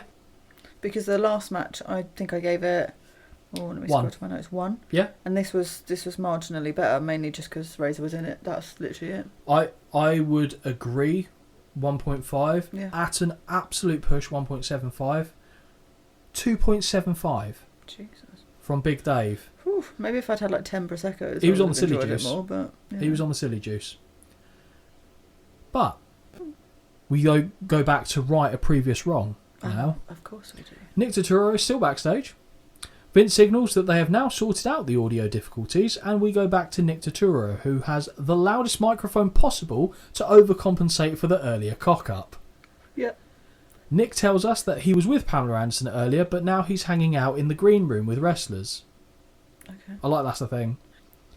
Nick tells us that he was with... Oh, no, we literally just said that, Scott. Jenny McCarthy once more enters the frame, saying she's having a great time. Bet she fucking is. Bet she fucking is. Give her a good time. Before the $1 Million Corporation all begin perving over her, and she physically recoils, which, as a man, when you see a woman physically do that, like, mine jumps back up inside me. Right. Like, it's just such a... I've caused someone to physically be repulsed like that. Pretty much like that kid who had the King Kong Dumbo sign out. Okay. I felt like him. Now we get Shawn Michaels, who refers to the actor as Tricky Nicky and says that Pamela Anderson will be Johnny on the spot later as he knows exactly where she is. A lot of just say the names, Shawn. Mm-hmm. You fucking idiot. Again, as a wrestler, Shawn Michaels, excellent. But it's his, I'm trying to be cool, Jack. Oh, calling people Jack as well. Fucking get me started. Wait until we start going, listen to what I'm saying, Jack. Oh, you're wonky-eyed. Anyway, really annoyed me. But what do you think of his hair? Abysmal.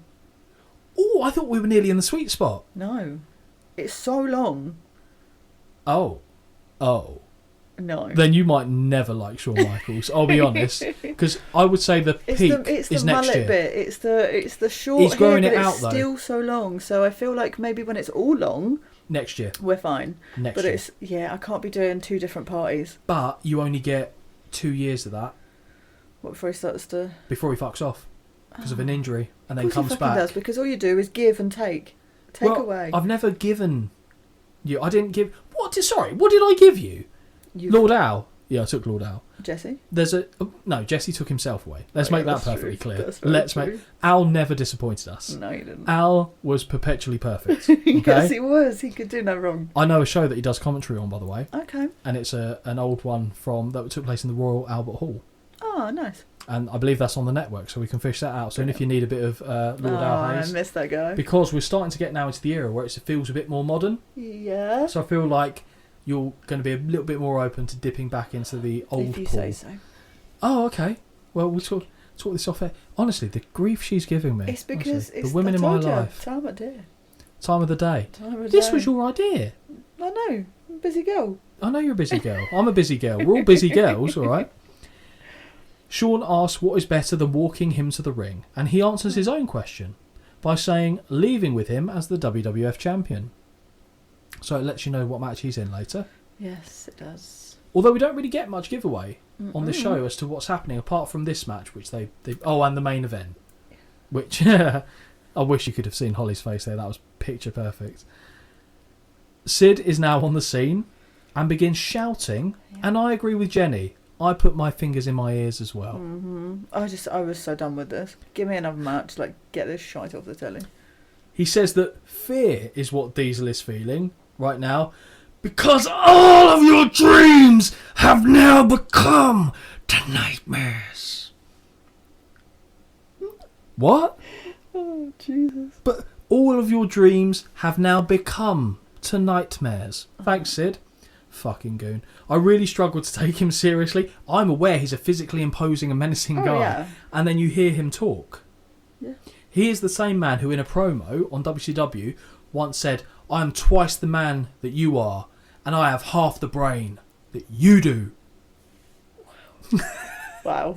And the other guy started laughing. The other guy being Kevin Nash. That's brilliant. Yeah. That's really good. Yeah.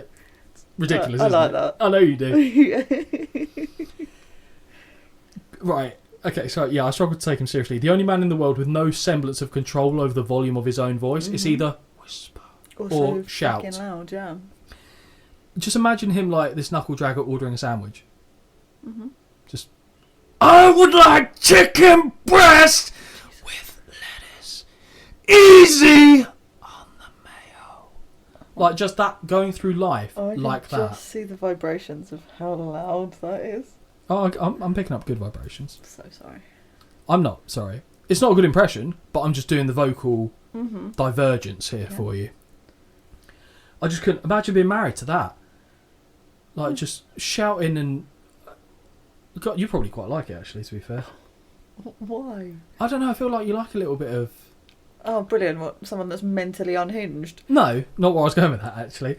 You like to be... Surprised. occasionally... Shouted at? No, treated a little bit like... kind of...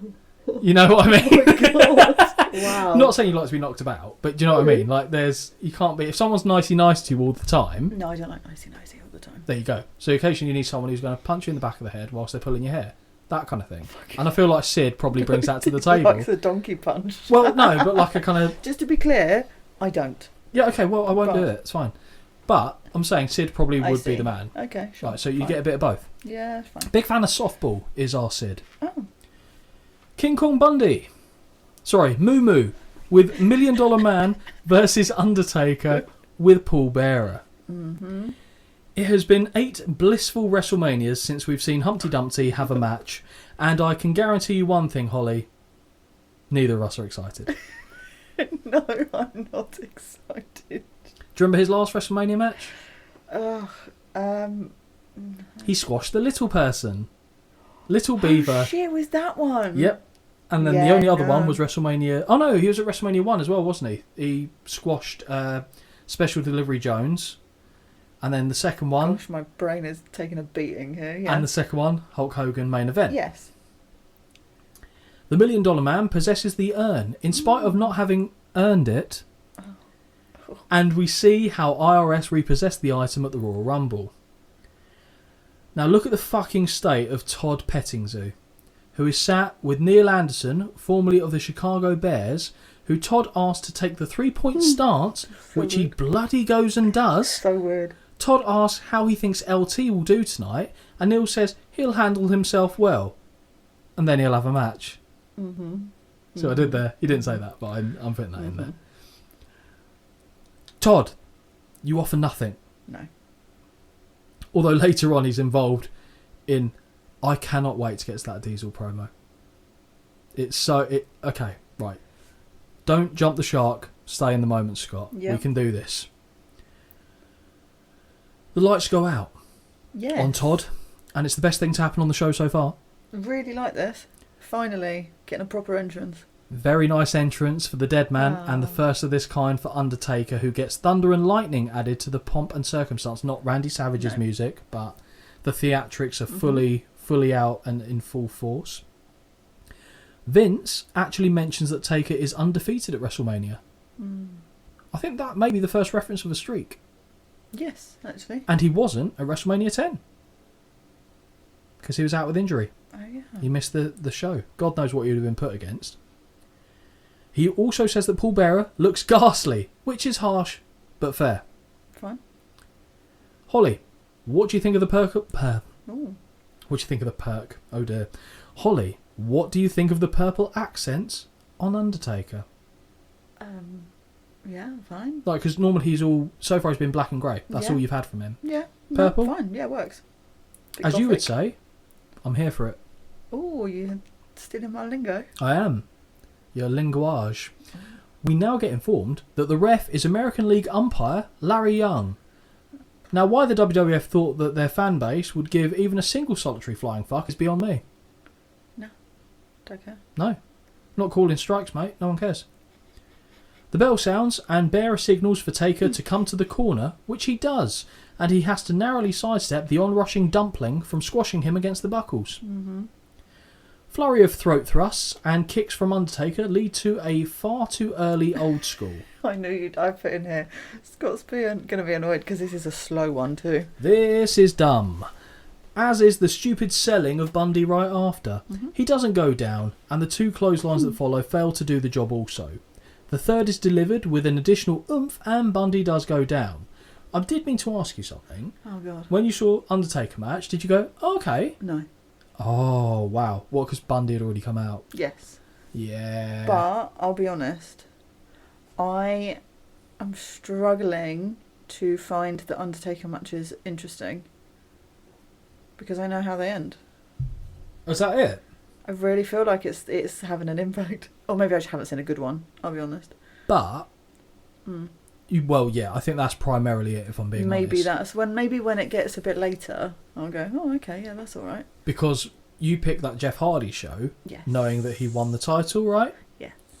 And you still enjoyed that match. Yes. So it can happen. So it's not a him thing. Okay. It's not a him thing. All right, fair enough, just so I know what we're dealing with. I'm sure it would get better. But also... Well, Undertaker, yeah, it does. But also, it does. Put him against Bundy, I couldn't give a fuck. No. But I didn't care massively about the Jake Roberts one, if I'm honest, and I like Jake Roberts. Yeah. What was his best match so far? Not Gonzalez. Snooker? Well, it has to be Snooker. He's the only other one left. Oh, wow, that is literally his first... Slim Pickens. So far, I mean, it doesn't get good for a few years, I'll be honest. Good. Brilliant. Because the next one... no, it's not next one. 13, I remember. Okay. I don't know what he does at 12. Does he do anything? Anyway, we'll find out soon, I guess. Clothesline by the big man sends Taker over the ropes to the floor, but as ever, he lands on his feet and marches down DiBiase, who is unaware of his presence, and the dead man reclaims the urn, which he hands to Paul Bearer. Mm-hmm. In handing it back to Bearer, he removes the lid, and a light is shining from within, which looks so unimpressive in a fully lit arena. What are they doing? Yeah. It makes no sense. I think I get the idea. Drop the lights but for it. Yeah, it doesn't work. No, it'd be fine if they dropped the lights for it, and they didn't. No. Okay? In handing it back to... No, I've done that. Wait until it's dark, post-match. Lads, come on. Back on the apron, and Taker eats a couple of shots before firing back one of his own and re-entering the ring. Mm-hmm. DiBiase, or how I've spelled it here is DiBiase, is waving backstage, and Karma runs to the ringside. Assume you know who Karma is? Yes. As Taker is choking Bundy in the corner, Karma kicks Bearer in the gut and snatches the urn back. That's totally unnecessary. It really was, wasn't it? Also, look, I mean, again, I say this shit and I go, it's not real. I know it's not real, but look at the difference. You don't need to do anything. Just fucking take it. You don't need to touch him. Just take give him a it. sandwich. Honestly. Swap it for a sandwich. Stupid. I was angry by this point, I'll be honest. Give him King Kong Bundy's not using his food bucket. Offer that. Yeah, why not? It's a trade. It's one bit of metal for another. Seems reasonable. In the ring, no. Taker sees this unfold and reaches over the ropes to grab the tuft of hair on the Supreme Fighting Machine's head, which I laughed at, I'll be honest. Bundy takes an age to hit an axe handle, and it makes both Karma and Deebs look really weak as they try to keep hold of the urn in the interim, as Taker has no leverage advantage and is trying to pull it, and both of them are trying to pull away whilst King Kong Bundy is taking his sweet ass time. JR is now interviewing Karma mid-match, and he informs us he's going to melt the urn down and turn it into a chain he will wear, which he does. That's the storyline. Okay. And I think I'm sure Karma has a match with Taker. I feel like it might have been at SummerSlam that year. But again, who cares? Yeah. In the ring, Bundy body slams Taker and clotheslines him to the floor. Mm-hmm. As Taker rolls back in, Bundy stands on his head before choking the dead man over the middle rope and then in the corner with his boot once again. More rights from... But what have you put? Boring. I've just written really long. Boring. Well, you're not wrong though. It's not giving us anything. No, it didn't at have all. me hooked, let's be clear. No. More rights from Bundy, who body slams Taker, drops a knee but only gets a 2 count. Reverse chinlock by Bundy, and the crowd clap to encourage Undertaker to get back up. Bearer is asking the crowd to chant, "Rest in peace! Rest in peace!" But they don't care in the slightest and don't go along with it. Don't. Lawler says Bundy can taste victory, and kebab, and pizza, and a roast dinner, and 3 meatball subs, in fact. Oh, okay. Taker slowly, and that's without the bucket of sauce. Gosh. Taker slowly makes his way back to his feet, but is thwarted from going further with a clubbing blow. Corner whip and avalanche splash crushes the dead man, and Vince proclaims that nobody can survive that except the dead man, who no-sells the impact and gets a big boot up on the following charge. Big body slam on Bundy, and a flying clothesline connects. The dead man crosses Bundy's arms, and fuck me sideways, that's enough for the 1, 2, 3. That was shit. Mm-hmm. When did a flying clothesline finish? Well, to be fair, he ain't tombstoning the lad, is he? No. Chokeslam him. Have Bundy... A little one. Have Bundy pretend like he's going to do like a bonsai drop like Yokozuna does. Have him go up a rope, yeah. Undertaker grab him by the neck, off the ropes, okay. done. Unless Bundy was really fucked and just couldn't do Maybe. anything, but what an awful decision. Mm-hmm. Bearer has to restrain Taker by the hair from going after Bundy and DiBiase further as they make their leave. Taker rolls his eyes into the back of his head as the lights flash on and off, and this is the moment that terrified me as a kid. Yes. This is when I was like, that's a scary I dude. get that. Really good though. Mm-hmm. Really good aesthetic, and they use this for years for Good, Undertaker yes. packages. The streak continues. Yay. Thoughts on the match? Wank. Bad wank? Awful wank. Left hand wank, no finish? Awful. I'm not even sure if it's a... I don't know how else I can put it. It was awful. Yeah, I just wanted it to be over. agreed. Star rating? 0.25. For me, 0.25. Big Dave, 0.5. Whatever, fine. I'll take it. It's awful though, isn't it? Horrendous. So this is unquestionably the worst match on the card so far. Okay, yeah, actually. 0.25. Might be a full stop, actually. Ooh. There's one that pushes it, I'll be honest. Okay. You're thinking there's more than one. Just trying to remember. From here, Yes. Nick Turturro outside Pamela Anderson's dressing room. Oh, this is so boring, honestly. But you might get to see some Pam. Yeah, I mean, I'd Pamela rather Madingdon. have watched her for an hour at this point than Me and you both, any sister, of too. this fucking wrestling. Yeah, I mean, I'd watch someone train her to wrestle. I think that's fine. Fine, yeah. When did she first burst onto the scene on Baywatch? Oh, I don't know. It was definitely, obviously, 90s. But Yeah, I so don't this is remember. 95. We're talking like 93, 92, I'd say. Maybe, yeah. I don't know. Yeah, because she was in Baywatch for quite a while. Yeah, she was. So, yeah, probably. Yeah. Believe it or not, when I was okay. I feel like we're measuring it on... What are we measuring They it on? weren't ginormous by this point. Okay, just to be clear, So Holly I is think pointing... it was early Baywatch, maybe. Yeah, so... Because as time progressed, they got larger and she had no Tattoo. tattoo. Lee So tattoo. Tommy Lee hadn't... Well, he may have infiltrated by this point, but there was no tattoo Oh, yet. he had breached those Of walls. course he fucking Let had. me tell you that. With his penis. Was it? Fine. Yeah, but it was. I wouldn't know, but... No, you've seen the video. Okay. You haven't seen the video. And we're not playing this game. Okay, Carry on. Right, so Pamela Anderson, for me, weirdly, as a kid, I mean, how old would I have been? So when I was first kind of aware of Pamela Anderson, I'm like 6, 7, so I don't really have the No. concept of women as you would in your You're a teenage child, years. yeah. Well, yeah, exactly. But I was aware she was pretty. Yep. And weirdly, I liked her legs. Fair. She got a nice set of pins. Yeah, she did. But funny, of all the things to compliment Pamela Anderson on, that is probably not where most people go in the first No, port but of maybe call. give it like a couple of years, then you'd probably go a little higher. Yeah, North, hips. South? Up? I don't know. But yeah, so anyway, Nick Turturro's cracking on. He's trying to Mm-hmm. breach the defences as well. So Nick says that he hasn't been able to get into the locker room, but from what he understands, Pam and Shawn Michaels had a strong disagreement, and she's very much put out by the situation. Mm-hmm. Turturro asks Steve McMichael if he's heard anything, and Mongo simply says that he is sure Nick can find her on his own. Not what he asked. Mongo quickly turns the conversation back to Karma, who apparently referred to him as a cream puff, and says that he will get his again, baby doll. The rest of the NFL crew call out the other members of the $1 Million Corporation. Whilst this is underwhelming, what happened next was surreal. Nick heads to the neighbouring locker room, which is dimly lit, and we see Bob Backlund and Jonathan Taylor Thomas are playing chess. Backlund erupts and demands to know the meaning of this intrusion, saying this is what is wrong with America today. You people with cameras. Turturro apologises and says he just wanted to know where Pamela Anderson is. Backlund screams, "Who?" He fucking knows who Pamela Anderson is. Let's not fuck around. Jonathan Taylor Thomas then informs Mr. Backlund that he's been put in checkmate, sir. Mm-hmm. This is also what is wrong with society. All these young people taking advantage of their elders and showing no respect. Who's the 34th President of the United States? Eisenhower. What is the capital of Honduras? Tegucigalpa. Who's the Chief Justice of the United States Supreme Court? And the kid gets 3 for 3. That's what's wrong with the world. They think they know it all.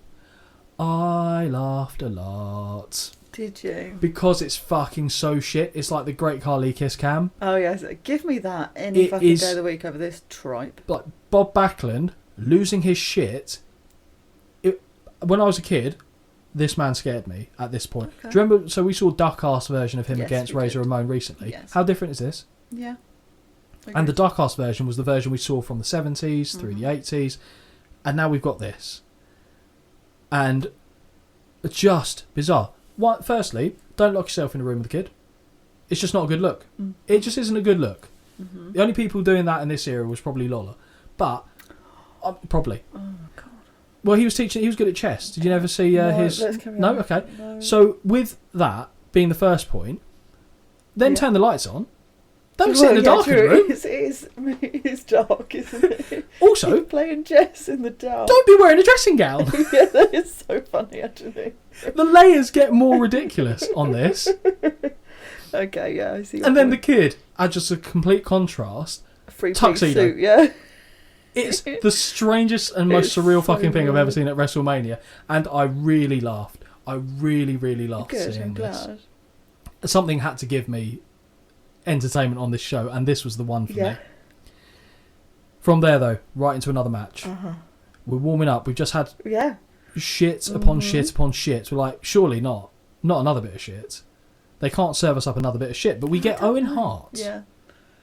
And he comes to the ring to announce his mystery tag team partner. I know. Okay. This was exciting. Were you excited? Until he revealed who his partner was. Really? So you were actually quite intrigued to see who the partner was? Yes, because I was hoping for someone decent to watch on the telly. I assumed because it was Owen Hart, maybe this will be good. Fair assumption. Mm-hmm. Fair assumption. I mean, I'll be honest, it's not the worst thing we see on the card. It's not, and the team they're against actually quite enjoyed that. Yeah, I bet you did. Yes, I knew you were going to imply this. Of course. But they're fucking cowboys. It's a bit of fucking mate, isn't it? But no, not when his partner was announced. I died inside. Owen Hart makes his way to the ring. He grabs the microphone and introduces his tag team partner, a man that did what he himself wanted to do, which was beat his brother Brett for the WWF title, Yokozuna. Yay. So Owen Hart and Yokozuna with Jim Cornette and Mr. Fuji versus the Smoking Guns for the WWF tag team titles. Yep. We quickly cut away to the Smoking Guns, and Vince asked them if they are as surprised as he is that Yokozuna was Owen's chosen partner. I assume you recognise Billy Gunn. Of course I did. Of course. Number Thoughts? one. Yeah. Yeah, really? It works. Well, Okay. no, just... All right. It works for both of these two, this gimmick. Billy confirms this was a surprise, but they will be walking in with the tag titles and walking out with them too. Bart awkwardly reiterates the same point, adding nothing of value, that they weren't expecting Yoko, but they believe they can do it. And he's pretty much cut off. Yeah. I think Bart's better looking, putting that out there. Yeah. I'm not going to argue with you. Back to the ring, and Vince says Yokozuna is bigger than ever, and I won't argue the point. No, he's fucking ginormous. He is. Holly, you love a cowboy. Give me your thoughts on the Smoking Guns. I knew this would come up. I really like it. Mm?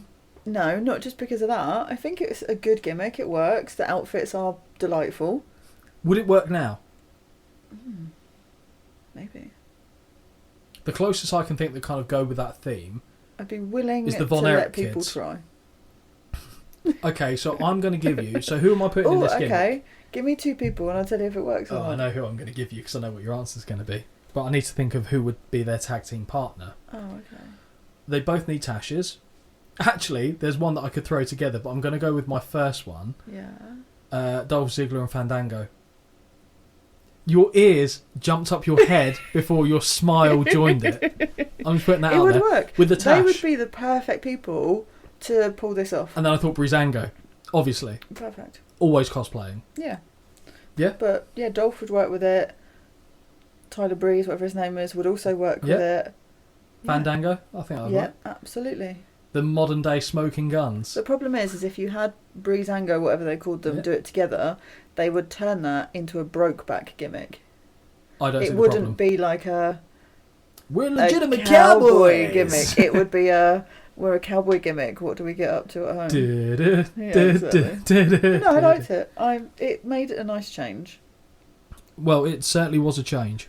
Billy and Bart make their way to the ring, finger banging all over the shop. Don't worry though, Holly. They'll holster their weapons before entering the ring. Okay. Wow. Okay. Just straight. Little pyro for the champions before we're introduced to the French announce team featuring the mustachioed half of the Rougeaus. Yep, I've got Tashed Rougeau. Love that. Notes. What's his real name? Raymond. Yeah, I wasn't actually expecting you to Is get that right? that. Yeah, you're right. Yeah. Oh, take a. And the brother is. Oh, You've heard me say his name several times as well. I know. Just think of the most French name you can think of, and don't say Pierre. Claude. Oh man, it's a good French name, but no. Patrice. Jacques. Oh yeah, of course it is. There Yeah. you go. Yoko wildly weaves. Yeah, he's weaving a fucking basket in the ring. Yoko wildly waves the Japanese flag, which starts a USA chant from the crowd as Vince quizzes King on how he knew it would be Yoko. King says because it takes a king to know a king, before saying the world hasn't seen thighs like that since the Brontosaurus died out. Not a bad one actually from King, I have to say. I suppose you didn't catch that. No, I didn't. Billy and I was Owens. distracted. Yeah, what? Putting your trousers back on or something. Billy and was that one of the feet pics as well? There was one where you had the match on, and There was. I feel like I might have seen a bit of cowboy. It might have been this. But you were wearing trousers, I can confirm. From what I could see, Well, I've just twatted the microphone there. I've done a full on you. Oh, oi. Right, let's just move on. But I don't want to. I do. Please. No, I've lost that. Let me scroll back. Billy and Owen start the match with a collar and elbow. Billy muscles Owen up against the ropes and takes a shove after he breaks the hold. Oh, sorry, I should reference as well. So when King says that it takes a king to know a king, Owen Hart, I think it was 95 or 94, had won the King of the Ring. So he went from being the Rocket to being the King.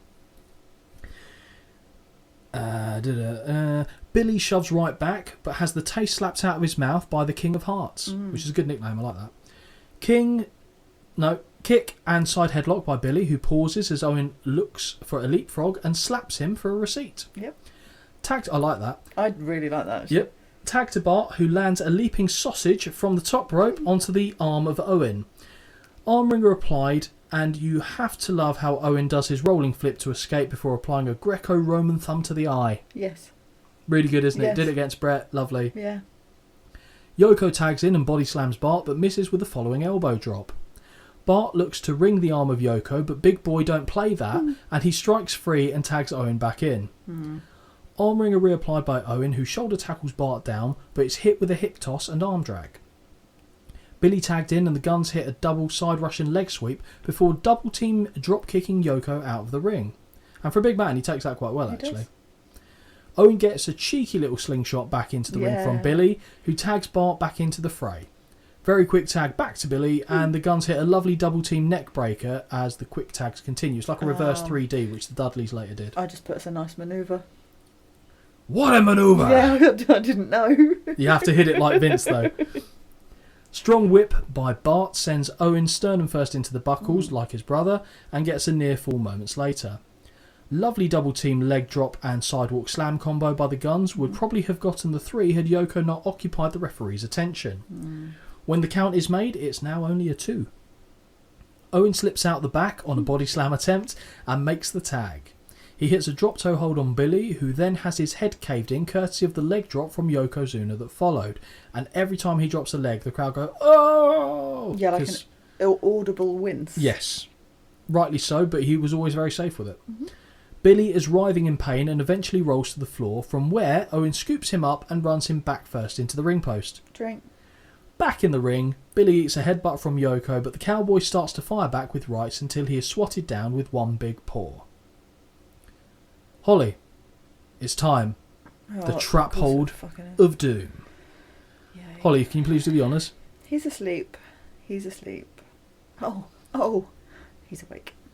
With zero shits given by the crowd, Billy begins to get back to his feet and somehow manages to avoid the missile dropkick of Owen that instead floors his own tag team partner. Mm-hmm. Lukewarm tag for Bart, as one woman in the crowd really liked it, and he press slams Owen. Nice. I thought it was you screaming, actually, to be fair. What, from my flat? Yeah. Yoko is taken... Sorry, you were about to say something on the press slam. I just liked it. Yeah, good. Well, and it wasn't the 15th from Sting. Yeah, if it's a one or two times I see it, yeah, I agree. I'm always impressed. Agreed. But show me something too often. Nah. Does that apply to everything in life? Stop. No, I was genuinely thinking about food. Oh, no. I wasn't. Okay. No, I was thinking about food, but because you are a creature of habit when it comes to food, but that seems to be like an exception to the rule. It is the exception to the rule, yeah. Yeah, sure, okay, cool. Sure. I'm a complex. You're a walking dichotomy, is what you are. I'm a complex girl. Aren't all women? Mm-hmm. There needs to be a book on it, because I struggle. Yoko is taken down with a tug of the hair, aka... Say it again. What would Vince say? What a manoeuvre. Thank you. And Bart celebrates before tagging Billy in. As Bart hits the ropes, however, Owen pulls the top one down and Bart takes a tumble. Meanwhile, Yoko snatches up Billy and hits a monstrous belly-to-belly suplex before slowly dragging him to the corner. Yep.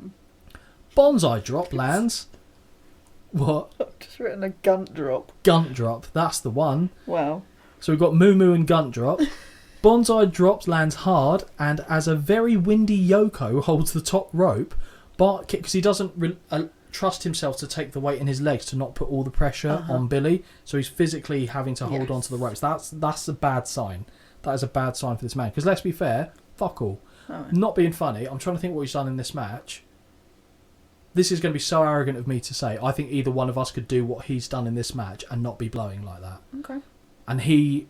I don't think I'd do the damage that he does. I'm not saying we do the damage yet. What's the plan? Well, I don't know. Who knows what life has in store for us both? Well, to be fair, we can test it later, I think. Have we got stairs? We'll work something out. After dropping the gunt drop, a very windy Yoko grabs the top rope. Bart kicks him in the head. And I forgot that wasn't the ending. As he fires away with southpaw strikes, Yoko ducks and backdrops him to the floor. Owen with the tag, and he drags Bart into the middle of the ring where he debates applying the sharpshooter, but no, Billy has had enough. The cover is all it takes, and we get the 1, 2, 3. We have new tag team champions. The Finger Bangers are not the holders of the title anymore. Owen is jumping with glee as he raises the tag titles into the air in celebration. Do you know what? This match really... Actually, it was the best so far. Yes. But the best part of it for me, weirdly, was seeing his reaction at the end. Like, he just looks so excitable. He's such a goof. Like, it made my heart, happy. But Love that. This is the thing Owen did to annoy fans when he was a heel. He'd celebrate by jumping up and holding the title. Because you can't be mad at that. Yeah, but no, you can. It annoyed people. I can't. But it just makes me, happy. It makes you happy. He's so happy. So you're happy? No, I know. Let's be clear. I'm happy that he won that on his own. Yeah, he was doing this is like Haku, Andre the Giant shit is what we're talking here. What did you score the match? You said it was the best? 2 out of 5. What are you showing me? I'm blind. 2 stars. Yep, bang on with Dave, 2 stars. And I think all 3 of us, which is a real rarity, are in agreement. I think it's 2 stars. It was definitely the best match I've seen so far. That's not really hard. The double Owen being Owen gets points for me. Smoking Guns I like together as a tag team The way they did their tag team moves. Nice. Really good. Very Slick. good. Fine, not got an issue with it. And I'll be honest, as much grief as I was giving you for I liked the Smoking Guns at this age. Now it looks ridiculous, but but if you think about it, it's too... It's very cliche. It's cheesy, it's so cliche. Isn't it? Yeah, for it's sure. the whole, everyone's got an occupation. Great. Yeah, agreed. Like I said, all joking aside, I Yes. actually did enjoy the Smoking Guns as a tag team, and I Okay. know that this would have made me sad. Yeah. Now we get a Stridex airship blimp that's in the Yeah. arena for some reason. So Killing time. we see that it's filming shots from up on high. From a Nokia 3210 camera. And Lawler says that they should go to the 123 kids' locker room because he has so many pimples you could play dot to dot. Vince laughs and says, "You are so bad." No, Vince. This is so bad. Mm-hmm. Todd Pettingale interviews Bam Bam Bigelow. On screen now we have Todd Pettingale interviewing the Beast from the East in a lovely purple accented number as well. Purple's the theme Yes, it is. because, you know, we've already seen purple all Why over not, the eh? colour palette of the show. As the interior designer student, I feel like you should be all over this stuff. What shade of purple is on... Don't come for me. not yet. magenta? No, okay, that's not really a purple, is it, Scott? No, it's more pink. Is it, really? What's a deep... Can you give me a deep purple colour? Any deep? Violet? Yeah, okay, fine. Lavender? No. Is that softer? Mm-hmm. Oh, let myself down. You did. I have to go back to the B&Q colour It's your chart. favourite colour, isn't it? Yeah. So I thought you'd be the expert. I'm a grown man. I'm allowed a favourite colour. Of course you are. I like orange too. I see. I don't know what... Oh, yeah. Not really orange, is it? Rust. Oh, great. On screen. Thank you for that. We are shown the footage from Royal Rumble 95 where Bam Bam shoves LT hard, and he isn't a wrestler, but the emotion on LT's face looked very real when he got back to his feet. Mm-hmm. Decent. We see at the pre-WrestleMania workout in Times Square, Bam Bam looks to make a move on LT, but the former NFL linebacker gets the first shot in, and the two have to be separated by a host of wrestlers. Mm-hmm. Bam Bam says he will take LT down and that he isn't worried about what the fans think. He says he will not be remembered as the man that lost to LT at WrestleMania 11. Oh, the irony. God. Bam Bam says LT is in his world and doesn't give him a chance and he will go down with the 1, 2, 3. I hope he meant kid, but he didn't. And when I say go, we'll move on. Oh, no. Sure. But I'm going to a different video there. Back to commentary, and Vince thinks Bigelow is far too confident. Mm-hmm. And the video I was referring to is the sex tape between X-Pac and China. Yeah, you got where I was Thank going with you. that. Okay. Thanks. Seen that one too? Yeah, she has. Okay, cool. Because I fucking have. I love the indignant look on her face. Like, of course I fucking have, you idiots. Hasn't everyone? Bob Backlund versus Bret Hart. We got a special referee. Yes, we do. That's all he does these days, right? Well, it does seem Back to be a again. theme. In what is becoming a frequent tradition now at WrestleMania, Rowdy Roddy Piper is introduced as the special guest referee for this match. Can he not wrestle at this point? Well, he does wrestle later on, but not... no, he does for the WWF. There's still a WrestleMania match in Okay. 2 WrestleMania matches for I just Piper. wondered why they're constantly, well, twice, bringing him back as a special guest ref rather than just put him in a match. Because he was becoming a bit more mainstream. So he Right. went into acting. I think he did Oh, TV okay. series. I think he did a TV series with Ventura, believe it or not. Like a detective Okay. cop series. I don't know. Well, like Turner and Hooch. Yeah, I don't know who the dog is in that one, but I Don't, wouldn't because like I got to called say. that the other day and I was livid. No, they were naming comedy, or not comedy duos, but just famous duos, and Turner and Hooch was mentioned, and you took that as being the dog. Of course. Well, it could have been worse. There's one with a monkey, so I don't know which one is Okay. better, to be fair. Now it is time, Holly, for Mr. Bob Backlund to make his way to the ring with no music whatsoever. Really surreal. I've literally put, this guy just doesn't seem real and I can't put my hands on why. What do you make of this transformation? The babyface Backlund booty dance to the man with a towel and bathrobe on who's playing chess with children. Odd. Very odd. He does it well. Yes, I'm not saying he doesn't. I just find it a little strange. That's certainly one way of viewing it, for sure.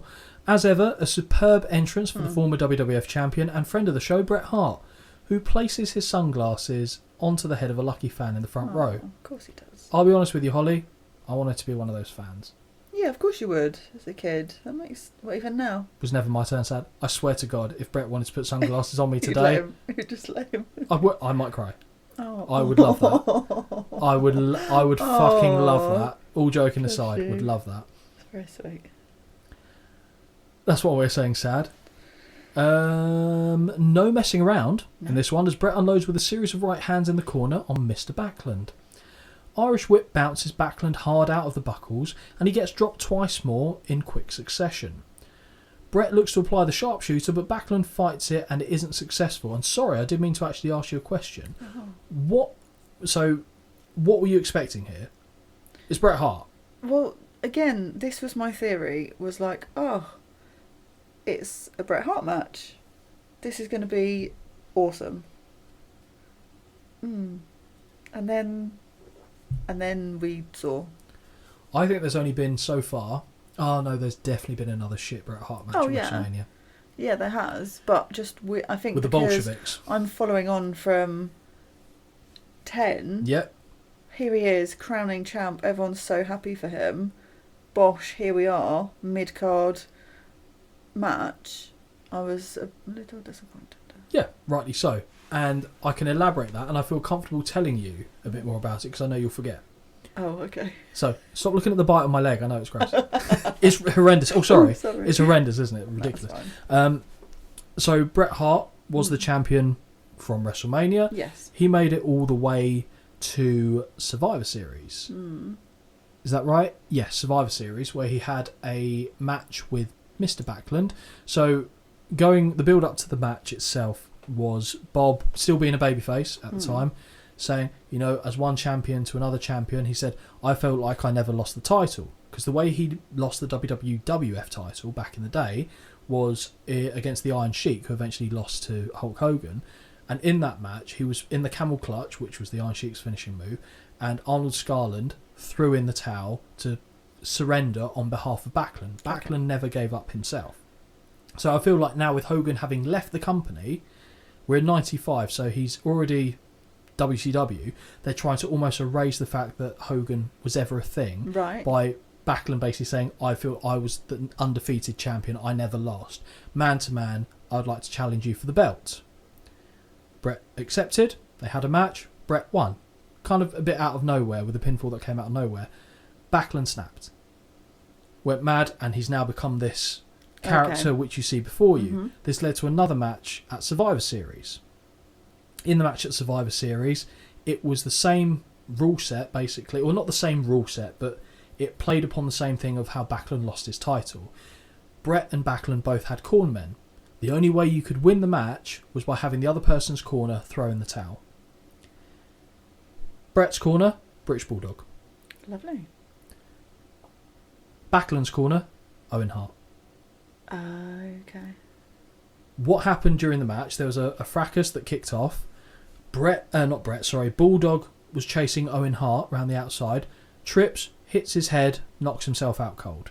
Okay. Misses by a mile, but I knocks like himself out cold. Quotation marks, because he visibly misses by a mile. Yeah. Out cold. Backlund has the crossface chicken wing on Bret Hart. And this is how, to me as a kid, how scary this move was. He had it locked in for genuinely about 8 minutes. And the whole time, and Owen's there and going, no one can throw in the towel for Bulldog. For Hart. Bulldog can't throw in the towel. In the front row, Helen and Stu Hart. Bret and Owen's mum and dad. As the hold goes on, because Bret, doesn't matter if he taps, doesn't count. Yep. Owen starts getting upset. Going, oh my God. I can't do anything. I can't throw in the towel because I'm representing the other corner. He goes to his mum and dad and said, please, that's my brother. He's crying. Owen's fully crying. Okay. Saying, please throw it in for please, that's my brother, do it. And he gives the Bulldog's towel to Helen Hart, and Stu snatches it off and puts the towel on the floor. And the crowd yeah, go on. Helen eventually gets it, throws it in. Owen stops crying immediately. Oh, I see. Clever. He's played the game. Very clever. Really good storytelling. The match itself isn't great. We'll obviously get to that show at some point when there's enough time that you've forgotten I've explained this to you. Oh, won't take long. Well, yeah, we'll do it tomorrow. But really good storytelling, and that's how Owen's still heel, and, you know, how Backlund basically gets the title. So Bret's mum throws it in for him. Less than a week later, Madison Square Garden, match with Diesel and Bob Backlund for the title. Kick, jackknife powerbomb, 1, 2, 3. No build up, not on Raw, not on TV. They filmed it and they showed it. Less than a week, Backlund was given with the title, and he squashed Oh. Literally, boot, bomb, done. Oh, dear. Diesel's the champion. Oh, well.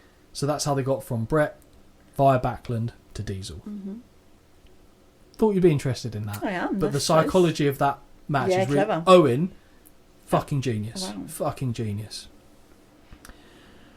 Back to this match. Brett looks to apply the sharpshooter, but Backlund fights it and it isn't successful.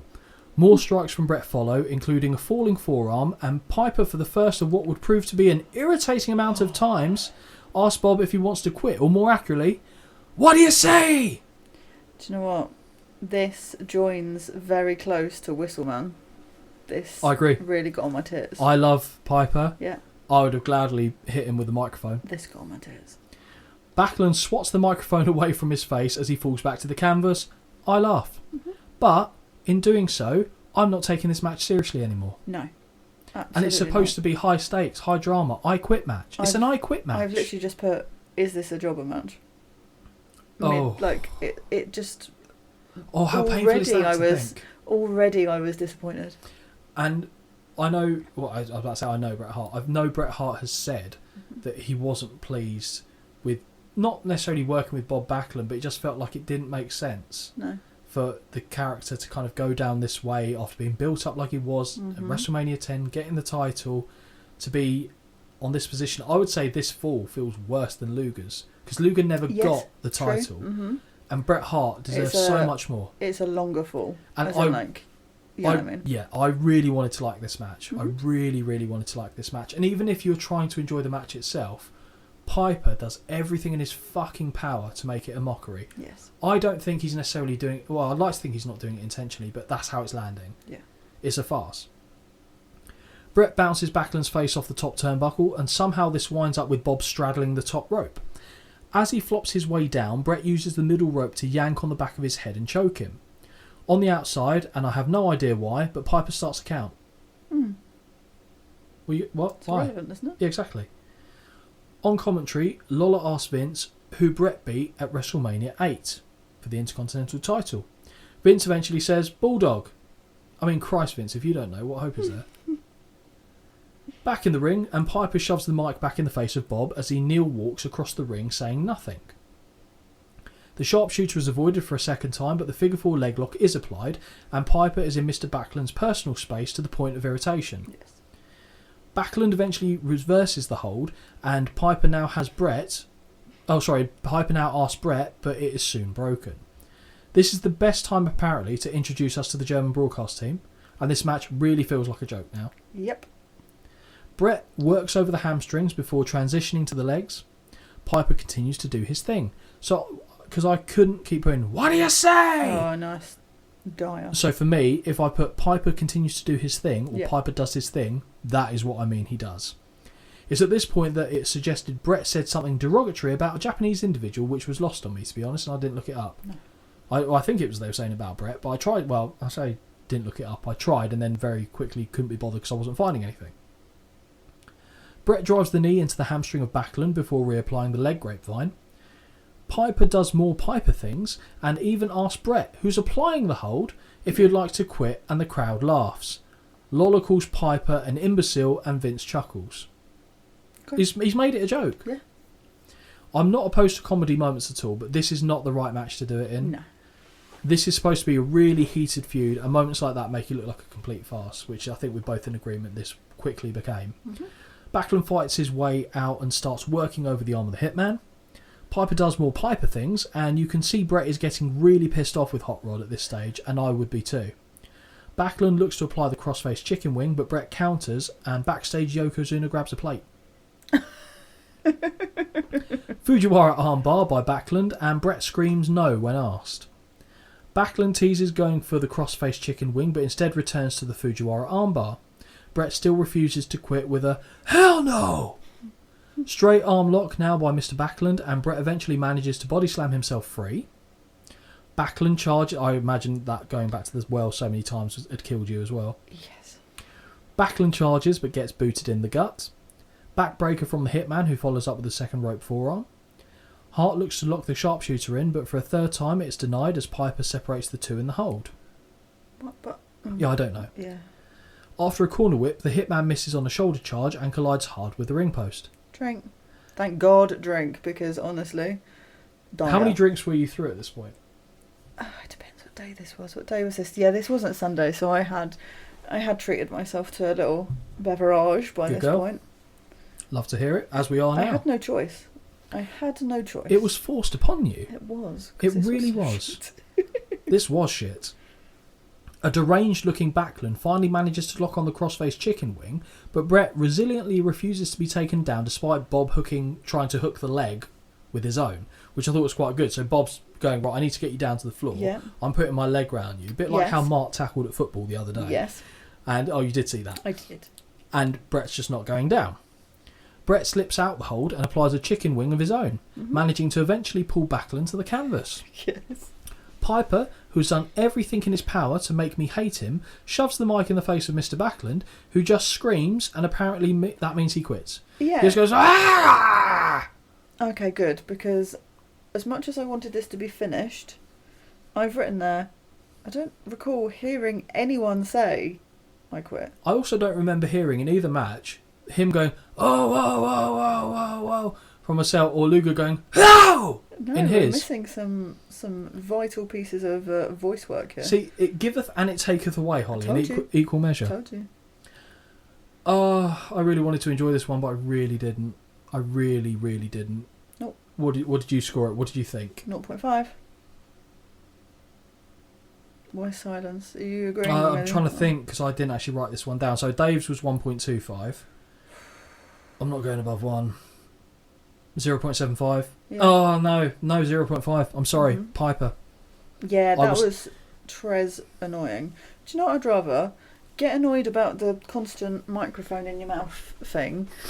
Sack off. I would actually take sacking off this match and have Brett turn on Piper halfway through, and I'd rather watch them roll around and get angry with each other than the rest of this. Yeah, I shite. can't dispute that. I cannot argue against that, but it's just a Bret Hart match should not feel like this No, at the end of it. Surprised me, And actually. it really does. Really does. JR interviews Bob Backlund. In the aisle, JR says, I can't believe we heard you say I quit, and let me tell you something, I don't believe it either, because we fucking didn't. No. A wild-eyed and delirious-looking Backlund glances around the arena and screams, I saw the light!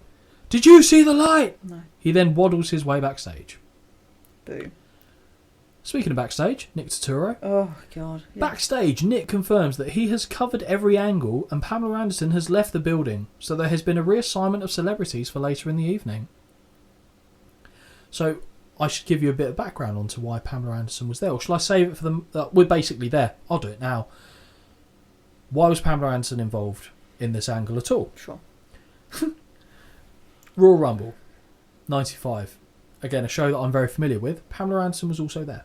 Okay. One of the stipulations for the winner of the Royal Rumble was they had to go on her. No, they didn't. What? They would be accompanied by her Yeah. in the title match at WrestleMania.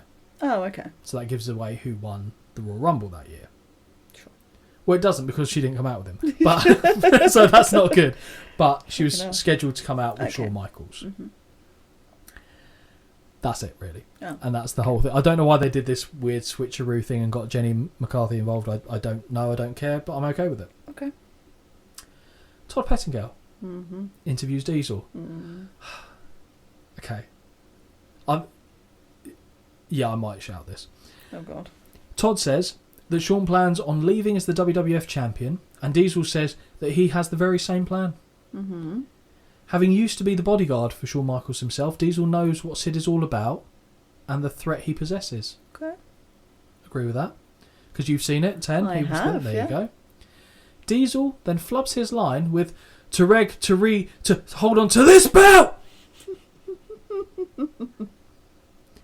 And then panics and starts shouting as if this will cover up the mistake he just made, and I'm laughing. Yeah. Because he tries to say, to leave with this belt and try and be all cool, but he goes to regain, to retain, to wear this belt! And just, it's shit from there. And then he shouts for the rest of the promo because he's fucking lost it. Again, if this is live, okay. Yeah, fair. If it's not, the fuck are you playing? Mm-hmm. Do it again. Mm-hmm. That's not good. Oh, and they've done it at so many shows. Remember Mr. Perfect? He was not perfect, was he? He was not perfect. He was far from perfect. The singlet, hair, great. Although it did get windy and messy later. Yeah. But, my God, boys. I do think it's so funny, though, to see Diesel, Kevin Nash, whatever his name is, like this. Yeah. Because I know him from later, when he does not look like this. And also, circa Magic Mike does not look like this. Yep. Like, he was a good-looking guy. Really good-looking guy. Long, luscious locks.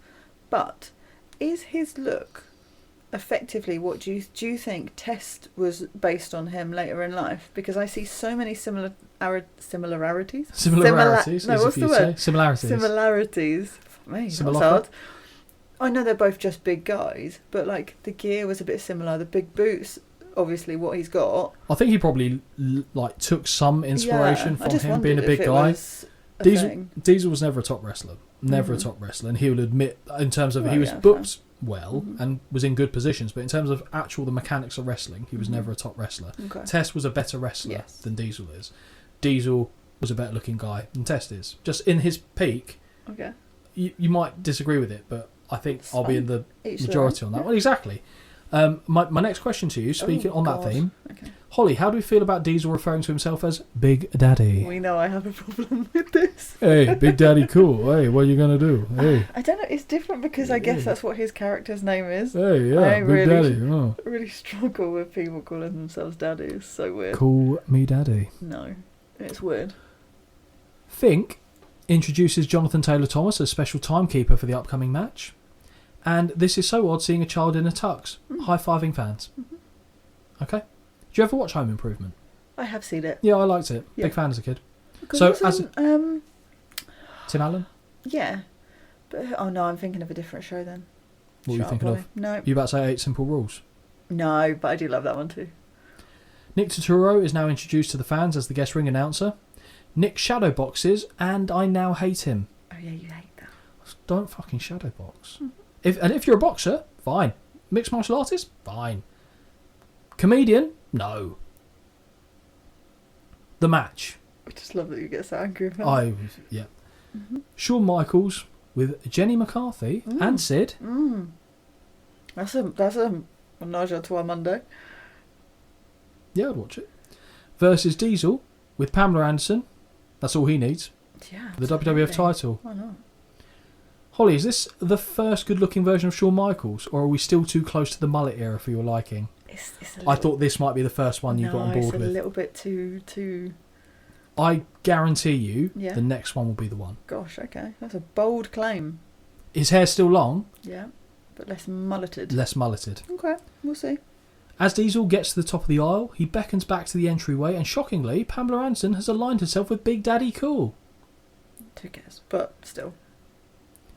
Lawler says to look out as we may get a cat fight here, but Jenny is all smiles as Pam sits right next to her and she touches her leg and they're just having a little gossip. Quite happy. They couldn't give less of a fuck. Exactly. I don't know if they got the memo, like, guys, you're supposed to be a little bit, yeah, no. And they're just like, oh god, this is shit. Yeah.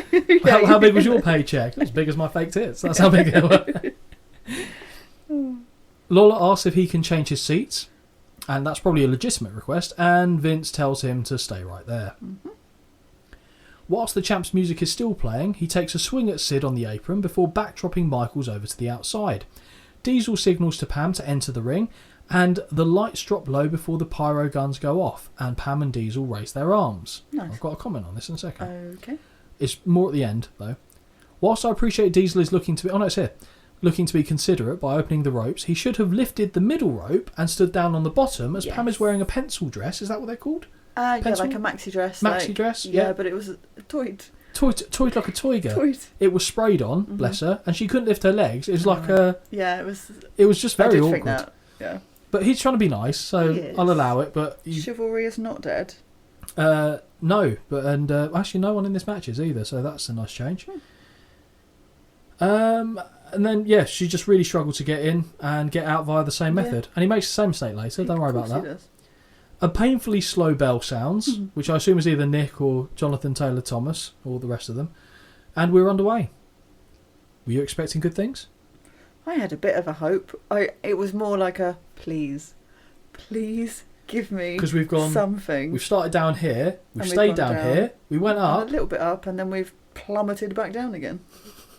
Yep, pretty much what I was thinking. Yep. Shawn ducks a grapple attempt and unloads with rights. He hits the ropes fast and Diesel misses a clothesline and back elbow before Shawn slips out of a press slam attempt. Michaels runs him off the ropes, but Diesel holds on to prevent the O'Connor roll. Another missed clothesline from the champ, but he connects with a big back elbow moments later. Mm-hmm. HBK retreats to the corner where he's consulted by Sid before returning to his feet. Arm wringer by Shawn, and he twists and strikes away until Diesel muscles him into the corner where he delivers a knee. Big toss out of the corner, and Shawn is sent into the rafters on a back body drop, with the following corner whip sending him over the top to the floor. Nice.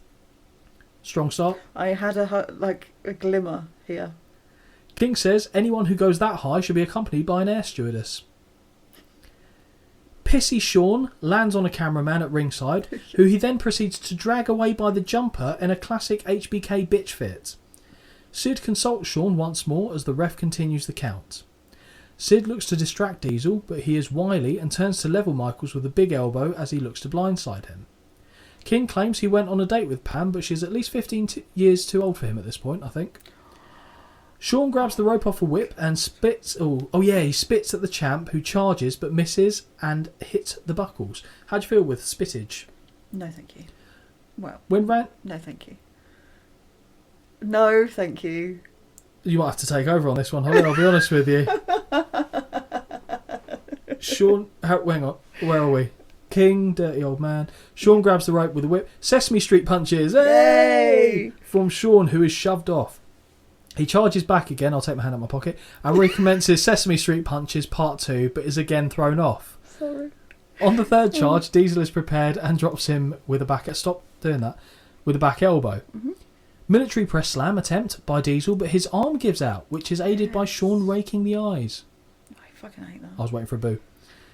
Suplex attempt by HBK is reversed into one from the champ, and a following knee sends Shawn flying over the top rope. Well, no, not quite actually. He gets caught in limbo before falling between the second and bottom ropes, where he thankfully hooks his feet to save bouncing headfirst off the mats. Diesel... That was good. It was good. Because he didn't just go, oh, I'm still going to jump again and jump until I go over. Diesel kicks the feet of Michaels, and he does hit the mat, where Sid is quick to check on him. Sid jumps onto the apron and starts arguing with Diesel, but Shawn still isn't ready to capitalise and is dragged to the apron from the floor by his hair. Mm-hmm. Quick eye poke by HBK before he slides back into the ring between the legs of Diesel. Hello. The challenger hits the ropes and looks for... He's 7 foot, he must have something going on there. Looks for a sunset flip, which gets countered, I'll leave that one for you, as Diesel lifts him high into the air from the canvas with a double choke before dropping him bollocks first on the top rope. Mm-hmm. Not bad. Yes. Up and down goes the Heartbreak Kid before he lands back in the ring. Diesel charges with a big boot, but Michaels ducks...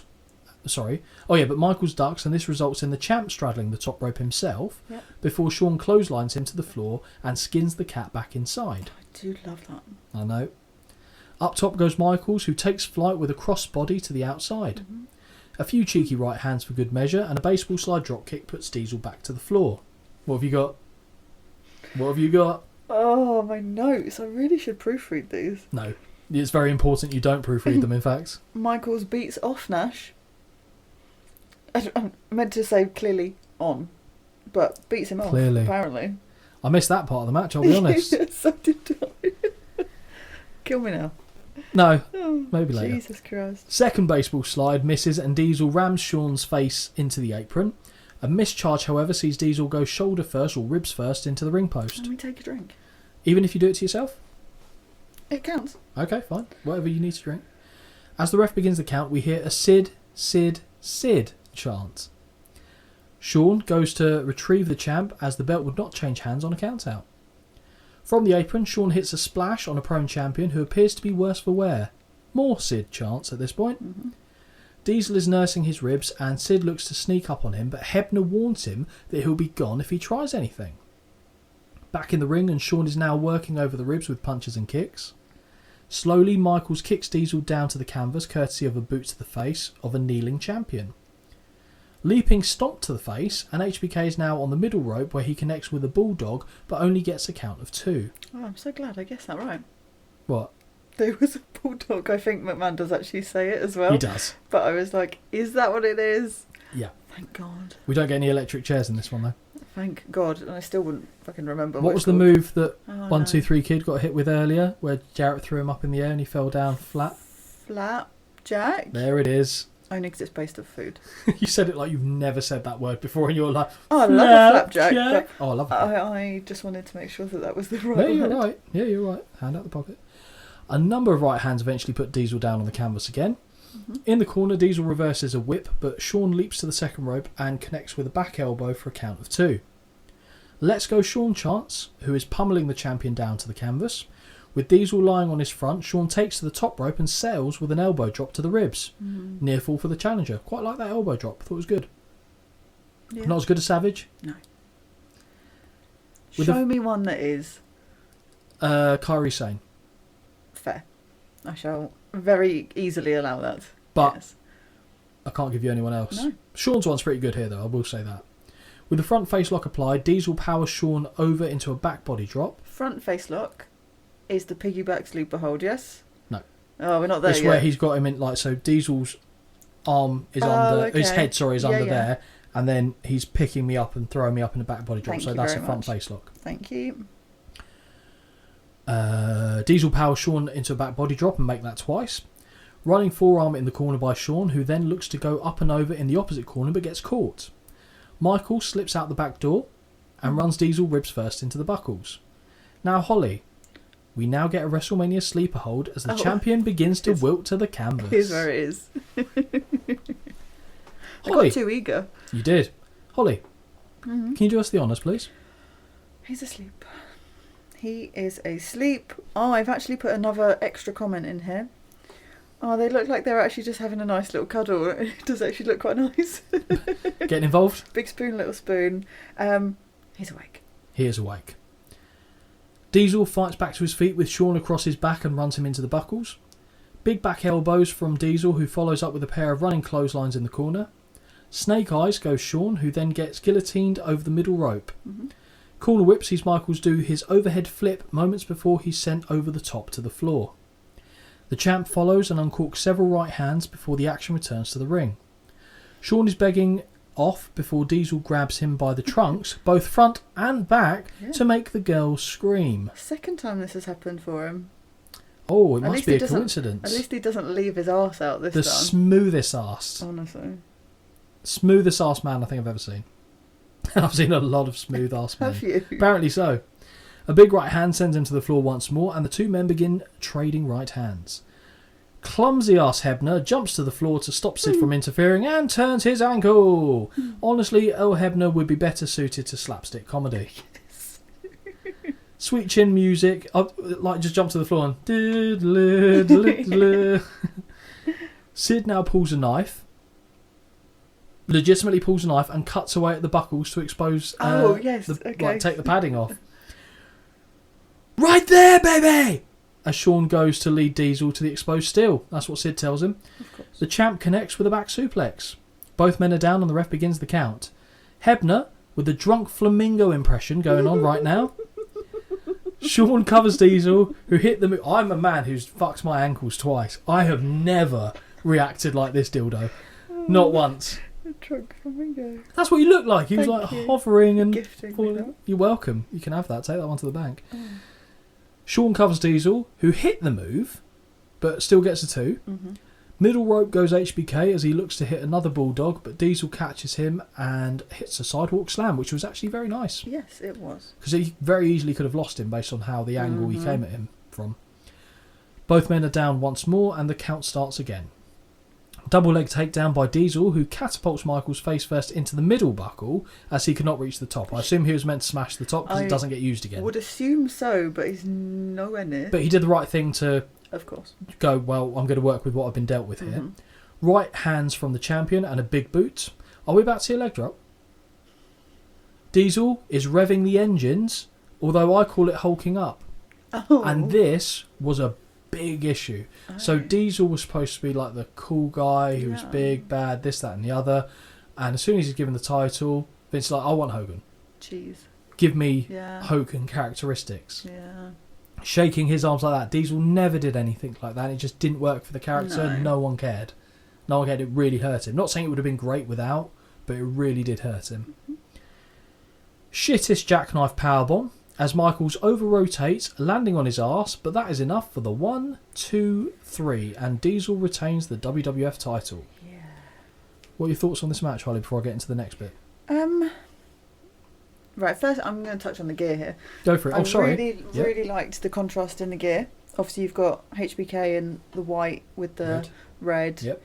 Diesel's in all black with a bit of silver thrown in for good measure. He is indeed. Nice contrast. Yep. Thank you for giving me that. You're welcome. The match itself, in hindsight, I look at this, right, and I go, it wasn't actually... When I'm watching it at the time, I was like, oh, that was decent. But I really feel like I've said it was that decent because everything else was that shit. But this wasn't awful. Okay. What did you score it? I gave it 3. Big Dave gave it 4. 4. This is not comparable to any other 4s I've ever given. I would give it... I'm not on a 4. I would give it 3.5, maybe. Fine. Yep. Maybe 3.75. Because I really did... I actually enjoyed this match. Mm-hmm. I did enjoy this match. And it's quite ironic because I know a little bit about the difficulties that this match presented, which I'm going to mention in a second. So I think I'd go 3.75. Okay. Holly, did you know that Shawn intentionally sabotaged this match? No. Despite being close friends with Diesel, Shawn wanted to send a message that he should be the one leading the company as champion. His plan?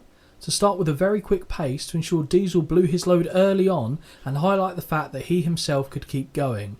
Even his sell of the jackknife was an intentional jab at the champion.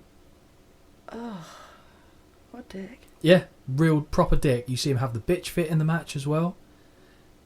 Shawn was basically saying, I should be champion. And when Diesel's been asked about this before, Diesel acknowledges that Shawn deliberately fucked him over with going at a pace that he couldn't keep up with. And he said, don't get me wrong, I know Shawn, he even says, like, Shawn should have been the champion. He's the better wrestler than I was. They went with me. I'm a big guy and I was naturally big. Yeah. I wasn't a steroid big guy. I was just a big guy. Yeah. Shawn went out there to prove a point. So even his close friends aren't exempt from being fucked over from that little pissy bitch. Oh dear. Oh, and, you know, thank you for telling me that. There you go. Actually. It would have been interesting if I told you beforehand how you'd have viewed that match. Yeah. Well, maybe one to look back at another time and see how that's taken. But yeah, that's a true story. JR interviews Shawn in the aisle as he heads backstage, but Sid interrupts and starts shouting to save Michaels from talking. Diesel then calls both Pam and Jenny into the ring, and so now that's a menage a trois, into the ring, and so enters Jonathan and Nick as well. Yeah, I don't know why I thought this was the end, and I was like, oh, it's finished. Check the time. What? Yeah, exactly. All of them raise their hands as the pyro guns go off once more. Both ladies struggle to get in and out of the ring, and for as much as I thought Pam struggled, fuck me did Jenny struggle. She even makes a joke like, oh, I can't fucking get my leg over. Oh, sorry, that sentence. Jesus. But no, Holly, fear not. It's not the end of the show. Mm-hmm. Todd Pettingale! He's interviewing Shawn backstage. Yeah, sure. Backstage, Todd says the match was unbelievable, but Michaels interrupts him saying it was very believable and that he had the match won and should be the new WWF champion. What he says in a minute confuses the fuck out of me. I don't know if I touch upon it, so do shout out if I miss it. Mm-hmm. We see the footage as Sid starts shouting, and I agree with him on one thing when he says, and well, this is Sid, calls Earl Hebner a bumbling fool.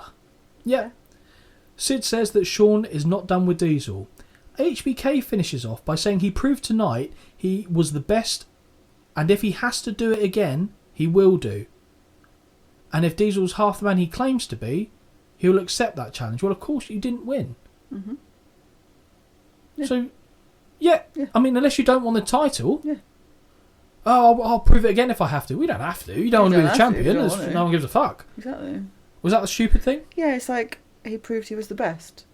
By what? By losing? Yeah. What? Honestly, by this point, I literally was like, just shoot me. I'd rather be shot than watch what has to come next. Well, yes, mate, you didn't win the title or the match, so you will obviously have to prove it again. Jack! Vince asks Lawler what he thought of the title match, and King replies that Shawn is the uncrowned champion. Vince agrees with the summation. Okay. Money Inc. and Lawrence Taylor's All-Pro team come to the ring, or All-Star team, whatever the fuck you want to call them. King Kong Bundy, Tatanka, Nikolai Volkov, IRS and Ted DiBiase all have jobber jogs to the ring, and immediately they lose me. Them all running out looks fucking stupid. Just have them there. Do it while the interview's going on. True. Don't show us this. Yeah, true. It makes them look like stupid idiots. Yes, it did. And I've literally just put, why are we here for this? Also, though, it's nice to see that Comrade Nikolai has been to Turkey to get that hair transplant procedure. I think that's a good touch. Ken Norton Jr., Chris Spielman, Ricky Jackson, Carl Banks, Steve McMichael and Reggie White all jobber run their way to the ring as we see Salt and Pepper have set themselves up on the stage. Yeah. As Vince is reading out the credentials of the NFL stars, he gets more aggressive in tone, and somewhere backstage JR is beating his meat over these stats. He loves some football, does JR. Of all the people to see twice on one night, King Kong Bundy is not the man I would choose. No, thank you. As members of Money Inc. look to step onto the apron, they are knocked down in turn by one of the All-Stars, although one of the managers to fall over. Yeah. Spielman, I believe. Love to see Pat Patton as the referee when celebrities get involved. The human comfort blanket is Pat. He's always there if there are celebrities. He reassures them. Main event of WrestleMania. Fucking joke. Bam Bam Bigelow versus Lawrence Taylor. Thoughts? Why? Not even before the match. Why? Good question. Why? Good question. Switch them round. Have the last co-main match event. be the end one. This is an NFL star, though. I don't care. No one did. I don't care. No one did. That's the issue. I see. They make these decisions to get a bit of mainstream attention because they know that the big news outlets will cover it. Because an NFL star's doing something in the wacky world of wrestling. Let's see what's going on there. I get the logic. I do and I don't. Don't have it at the end. But as well, if you think about it like this. Okay, so who are you going to give me? Who are you going to put someone else in and go? No, I'm not. Watch it? No. Johnny Knoxville. No. Yes, I'll watch that. Okay. Right, we'll spank you after. With the NFL, okay, right. So if we're looking at the sphere of wrestling fans, Yeah. that sphere within there will have some football fans or American football fans. Yeah. Not the whole sphere. No. So that's part of the wrestling audience. A small niche. Part of the US wrestling audience. Internationally, Even he means even less. And majority of wrestling fans are like, some of them didn't know who he was because they're not into mainstream sports. It made no sense. It made more sense earlier on in the many years before to have Mr. T, because at least everyone knew who he was. Agreed. Lawrence Taylor's a big deal in American football. That's fine. But in like hindsight, not even in hindsight at the time, it's just such a weird decision to make to just try and panic. And it's because WWE were in such bad shape. And if you look at their roster, how much it's thinned out. Who else did they have that could pull something in? Exactly. I mean, you have people there. Oh, of course you do. I But mean, we watch shows now and you go, really? You're putting this person in over XYZ? Really? Yep. But I've got a couple things like stories and bits of information story time on this, but not quite yet. So I think I'll throw them in towards the end of the match. Could be wrong. Cool. The match. As Bam Bam emerges from the entryway, he feigns charging at Salt and Pepper, who look legitimately concerned as they retreat. In the colours of the Charlotte Hornets NBA franchise, LT makes his way to the ring. Now, Holly, tell me what you know about LT. I mean, I knew he was an NFL guy.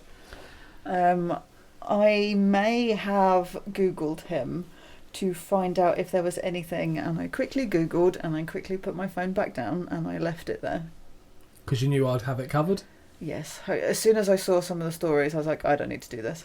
So in summary, why was LT here? Well, WWF offered him a tidy sum of money for the match, and Mr. Taylor had to fund his massive cocaine and hooker habits, didn't he? Now, what I really struggle to understand is the marketability of LT being in the main event of Mania. Not all wrestling fans watch American football, and that is primarily the US fans specifically.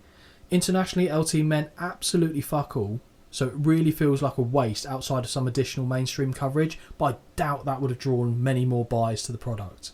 You're either buying WrestleMania or you're not. I don't think anyone's gone, oh, Lawrence Taylor, I'm a New York Giants fan, I'll go and buy that paper? No, you're not going to. Yeah. You don't care. You'll see after what happened and go, that was stupid. Lola makes a good point by saying surely nobody expects that Diesel would be able to impart what it takes to LT in such a short time when it's taken Bam Bam an entire career to get to this point. Guess we'll find out. Oh, yeah. It's a good point. Yeah, very. Bigelow tells the crowd to shut up, and I'll be honest, they weren't making much noise in the first place, champ. They go nose to nose, and Bam Bam shoves the NFL star away, making him smile. Patterson continues to give instructions and asks that the competitors shake hands, but LT instead decides to paintbrush the shit out of Bammers, and the bell sounds. Yeah, my notes are literally like, oh my god, just hurry up and do something. But fortunately, we knew there wasn't much time left on the show. I think when they got in there, it was like 15 God, minutes. It felt fucking long though. Oh, he did.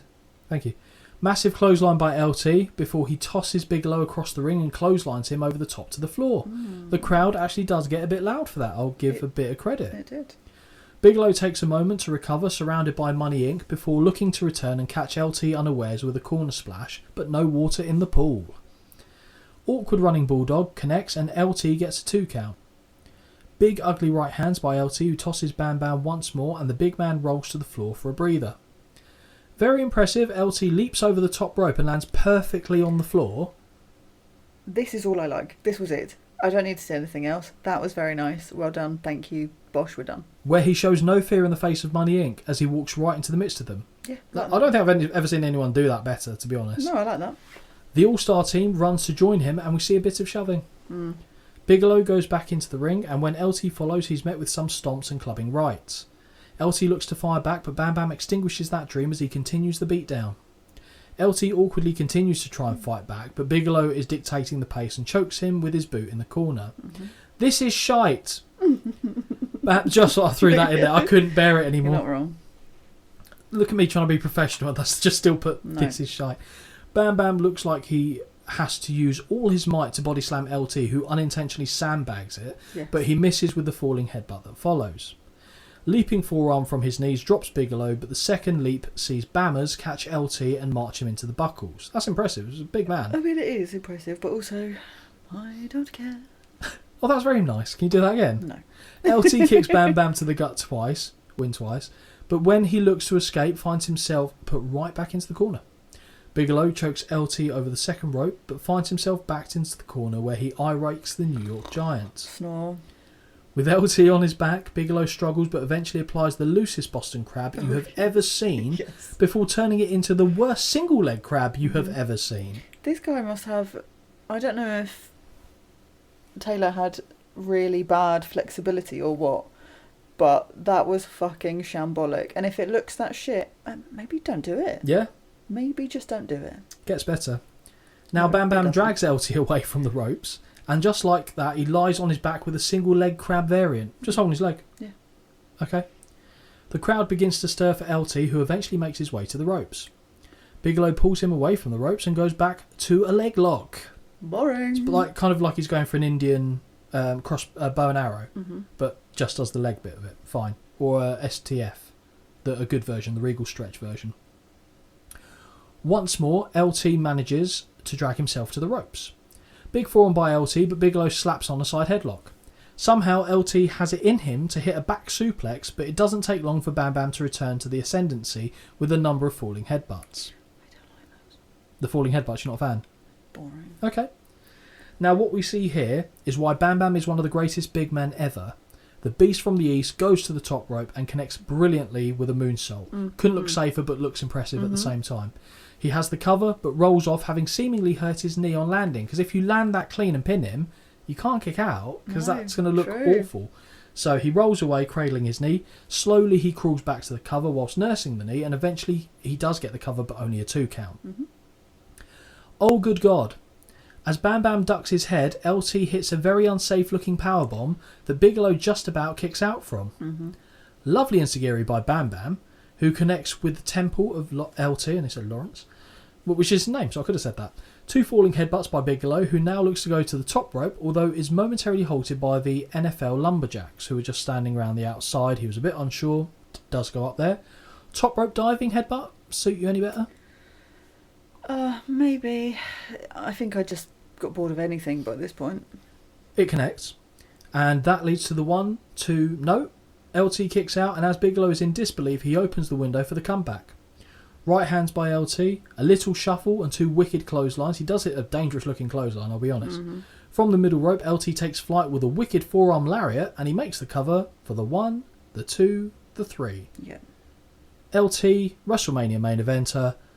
LT, WrestleMania winner. Mm-hmm. Mm-hmm. With that, LT has beaten the WWF wrestler. Oh dear. Yeah. The match ends, and this is just bad. LT looks to be doing a great sell job, but Holly, did you know he was actually completely fucked and had to be carried by his teammates due to legitimately not being able to stand as his tank was on empty? Really? Fucked. I mean, I'm not completely surprised, fucked. to be honest. As the corporation makes their way back up the aisle, JR has a microphone to DiBiase, who says Bam Bam is a disgrace. Holly, did you know that Bam Bam had a big falling out with the Click? No. So the Click being Shawn Michaels, Diesel, Razor Yeah. Ramon, 1-2-3 Kid. In part due to LT and Bigelow being given the main event of WrestleMania 11, which saw Shawn and Diesel work the co-main spot, Bam Bam was also very vocal backstage about the political bullshit of Shawn and his cronies. This led to a great deal of tension, which would ultimately see Bam Bam leave the Federation and never return. Oh dear. Handbags at dawn. What do you score this match? 1. You are going to be fucking outraged with this one. It better not be higher because this is an absolute joke. The only reason I would score this higher is because it's finished. Bottom. I can't see. Very bottom. 2.75? Yep. Is he high? Yeah. 2.75? Well, 2.5 of that is the moonsault. the guy had a lovely clothesline. Very good clothesline, wasn't it? That's it. Yep. This match itself was wank. Good wank? No. Bad wank, bad it's a wank. Bad wank. There's not been a good wank in this whole show. Well, The there's been co-main a event was semi. alright. A semi. A semi? A semi. Oh, hello. There's been a semi, but not a good one. That wasn't even from me. Semi. And that was without the hands in the pocket as well. I would give this... Oh, where do I give this match? What did you give it? 1. 1. Yeah, I'll give it a little bit more than that, but not much. I just wanted it to be over. 1.25.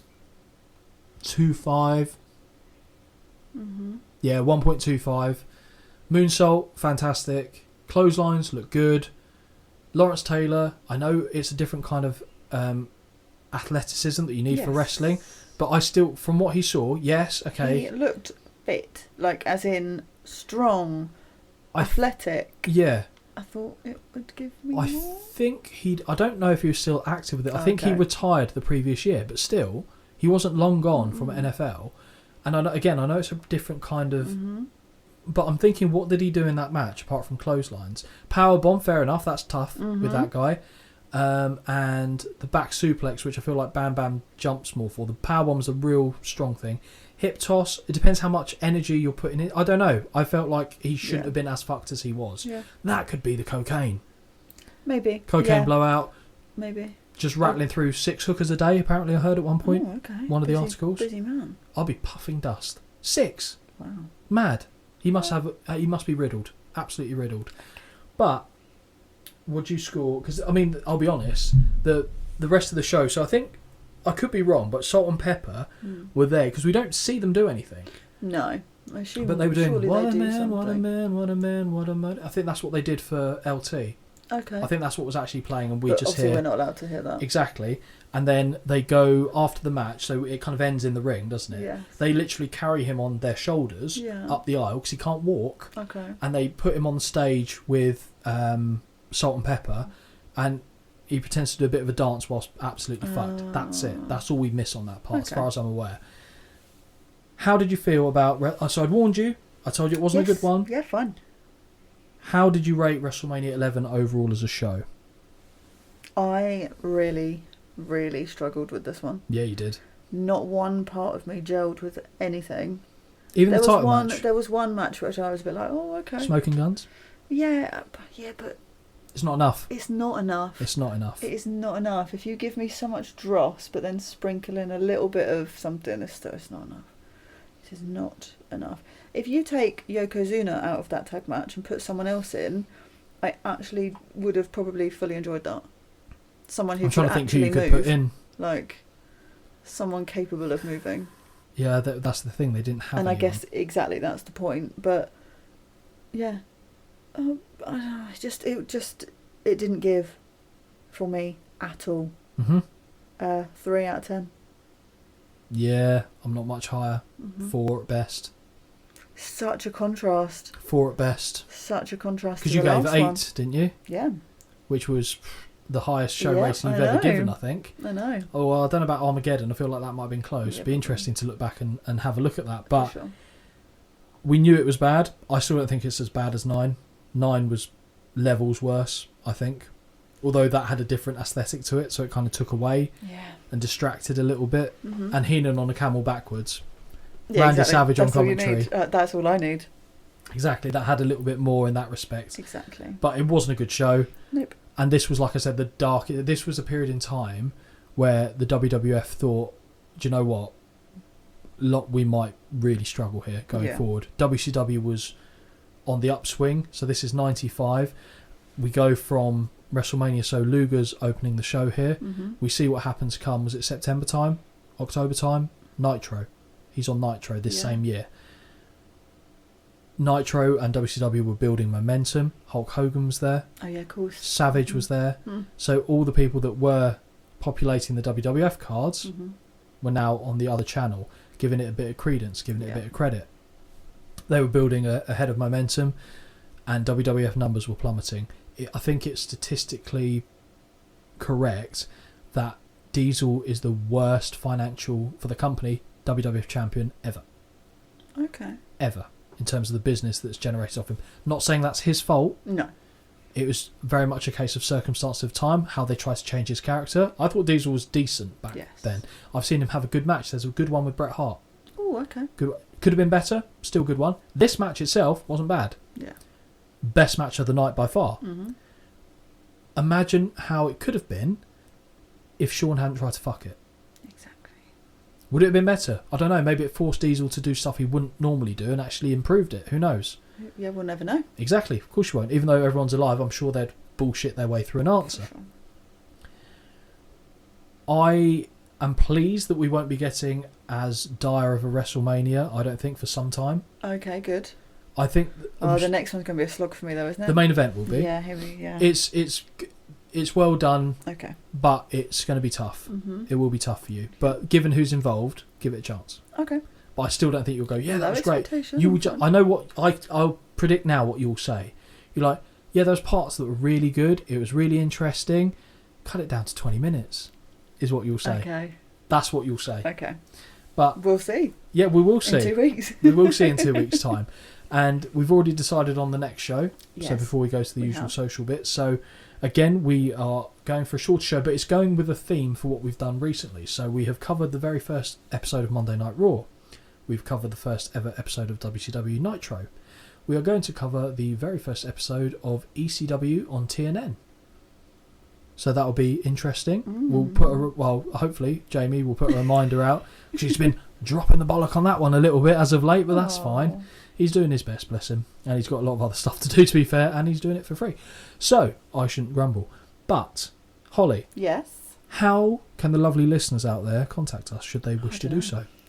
wintwistepod@gmail.com, or all the other socials are wintwistepod. YouTube, Instagram. And again, doing very well on the YouTube front. Yes. Ticked over 1,800 subs, which is very pleasing to see. And to be fair, the comments and the community seems to be pretty good now. Yeah. I haven't had to get rid of any stupid comments or talk people down, which is what we want. Just people, you can have differing opinions, absolutely, but just do it in the right way. So, this one is finally in the rearview mirror. Yes. We've got a nice little run of shows now yes. on the WrestleMania front, which is pleasing. Good-o. Although they're getting longer. Yeah. That will be the challenge. But I've still enjoyed myself. I enjoyed this. Yeah. You enjoyed yourself? Yes. Enjoyed the drink more than the actual recording? No, I like talking to you. Oh, that's good. I'll take that. And I like having a cheeky bevy while we do it. Exactly. I did just struggle getting through this, but I think it was also dumb of me to leave it finishing it till yesterday. Neither one of us planned on doing that, though. No. Just busy people. We are very busy people. Social butterflies. You more so than me. But I hope everyone else at least enjoyed it. Fingers crossed. Well, I'm sure someone will. One person Maybe had to. one. Maybe. Probably me. If not, just like it and pretend you watched it. Oh, yeah. No, just play it in the background on mute. Just give us the like hours. No, but seriously, I hope you guys enjoyed it. Yeah. And we will be back next... Sunday. So the next release will be on Sunday, and I'll get this one up later today after I finished. Sunday sesh. Exactly. So, hello. Chance to be a fine thing. But everyone, hope you enjoyed it. And until the next time, bye-bye. Bye. Until next time, this has been a Win Twice Wrestling production. Peace out.